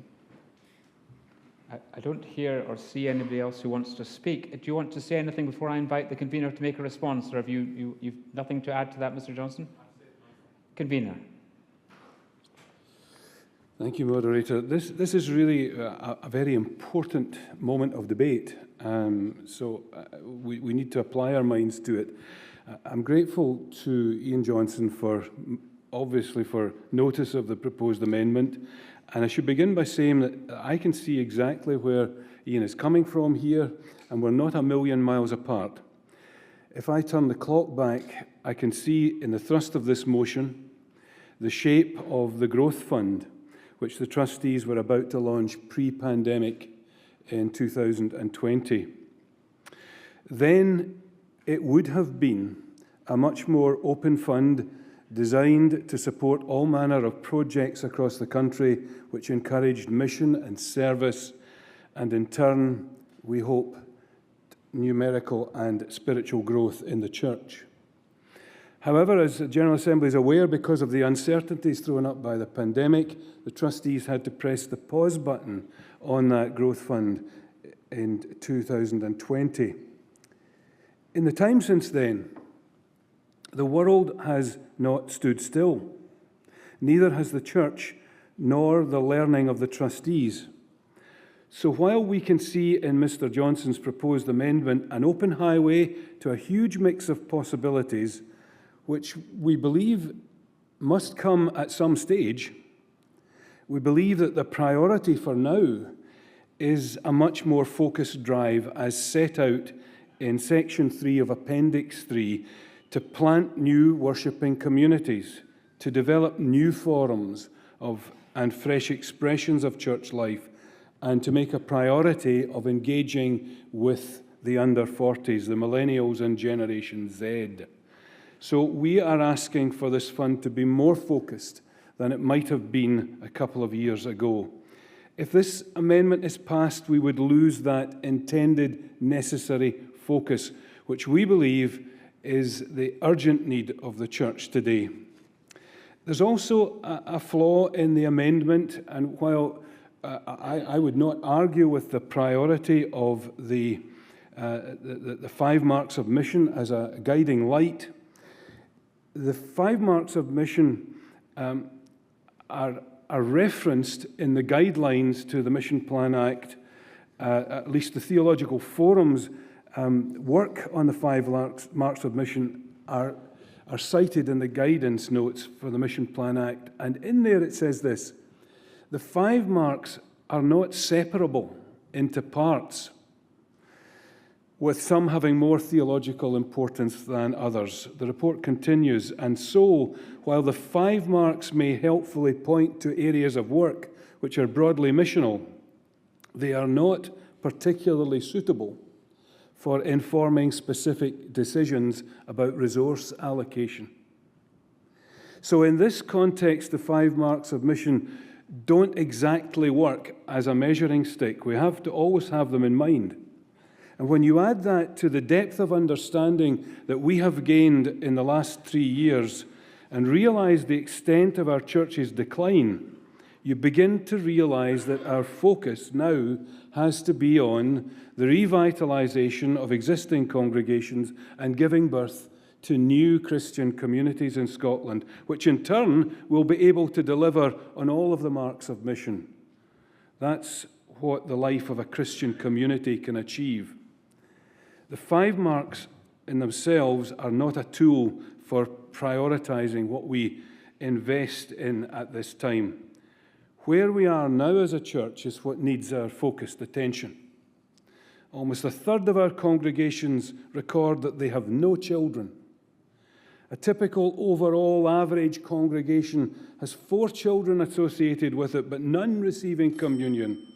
It has 40 people worshipping in church and 32 who say they're worshipping online. They never see a profession of faith or a baptism, or rarely nowadays a wedding. So I cannot tell you how much I believe that our commitment to creating those 100 new worshipping communities, big and small, is of the utmost importance. And I'd simply finish perhaps by saying this, that the Assembly Trustees were set up with a view to the prudent and prioritized use of the church's assets. And it's the view of the trustees that alongside our commitment to the core ministries of the church, which over the next 7 years will be somewhere in the region of £250 million, we need to commit this £25 million to new ways of being and doing church. And I'm quite willing to accept that a year from now, or maybe slightly more than that, I'd like to see this fund opened up to the kind of projects that I'm sure Ian Johnson has in mind. But for the time being, it needs to be focused on what we have to do, and that is plant new and living Christian communities in Scotland. That's why we're calling it Seeds for Growth now, and not just the Growth Fund. Thank you, Convener. We now come to vote for or against the amendment in the name of Mr. Johnston. And I think we know the process, and the thing is up on the screen, and I'll ask Susan if she'll open the voting. The voting is now open.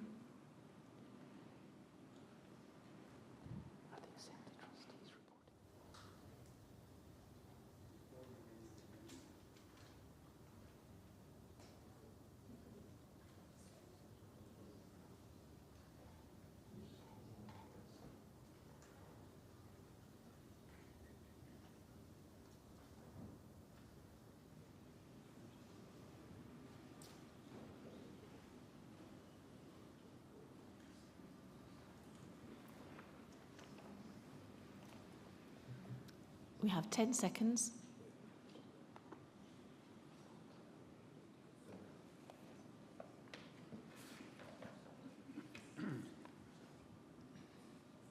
And the vote is closed.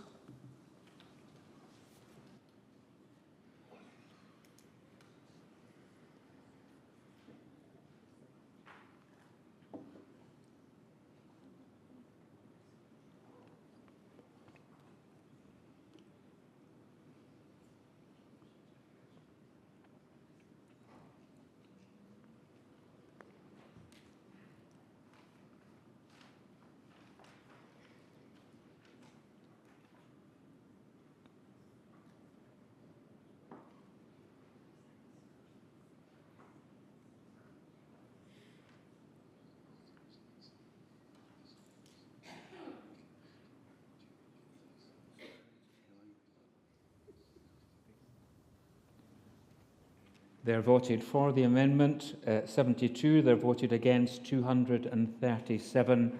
The amendment falls. we move back to section 5 of the supplementary report as in the print. Is that agreed? Number 6, section 6. Sorry, hold on till section 5. Is it okay, section 5? Yep, that's right. Section 6.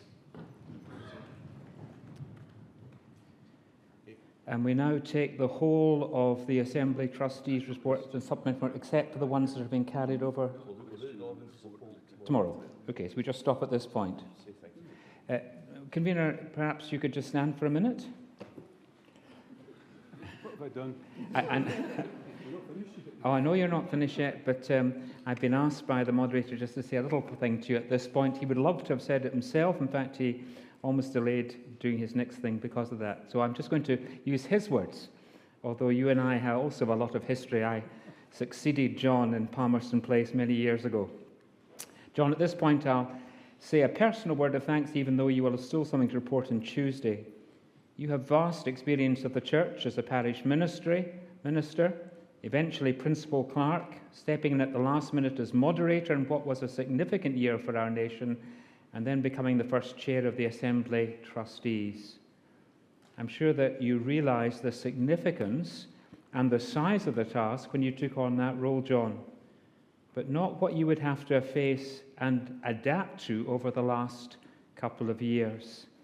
You chaired the trustees through what can only be described as the most significant crisis in generations, and have done it so well. This report is extensive, and the trustees under your leadership have shown not only good leadership, but the fact that they are not afraid to take significant but calculated risks. John, you retire now from this role, but I don't imagine it is in your DNA to fully ever retire from serving the church. The General Assembly, thank you. Thank you most sincerely for your years of leadership of the trustees, both you and the trustees, for all of your hard work in bringing this significant report, and wish you well.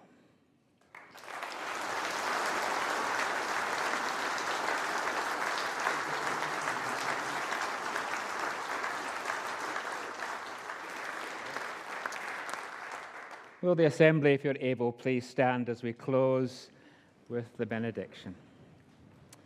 And now may the grace of our Lord Jesus Christ, the love of God our Heavenly Father, and the fellowship of the Holy Spirit be with you all this day and always.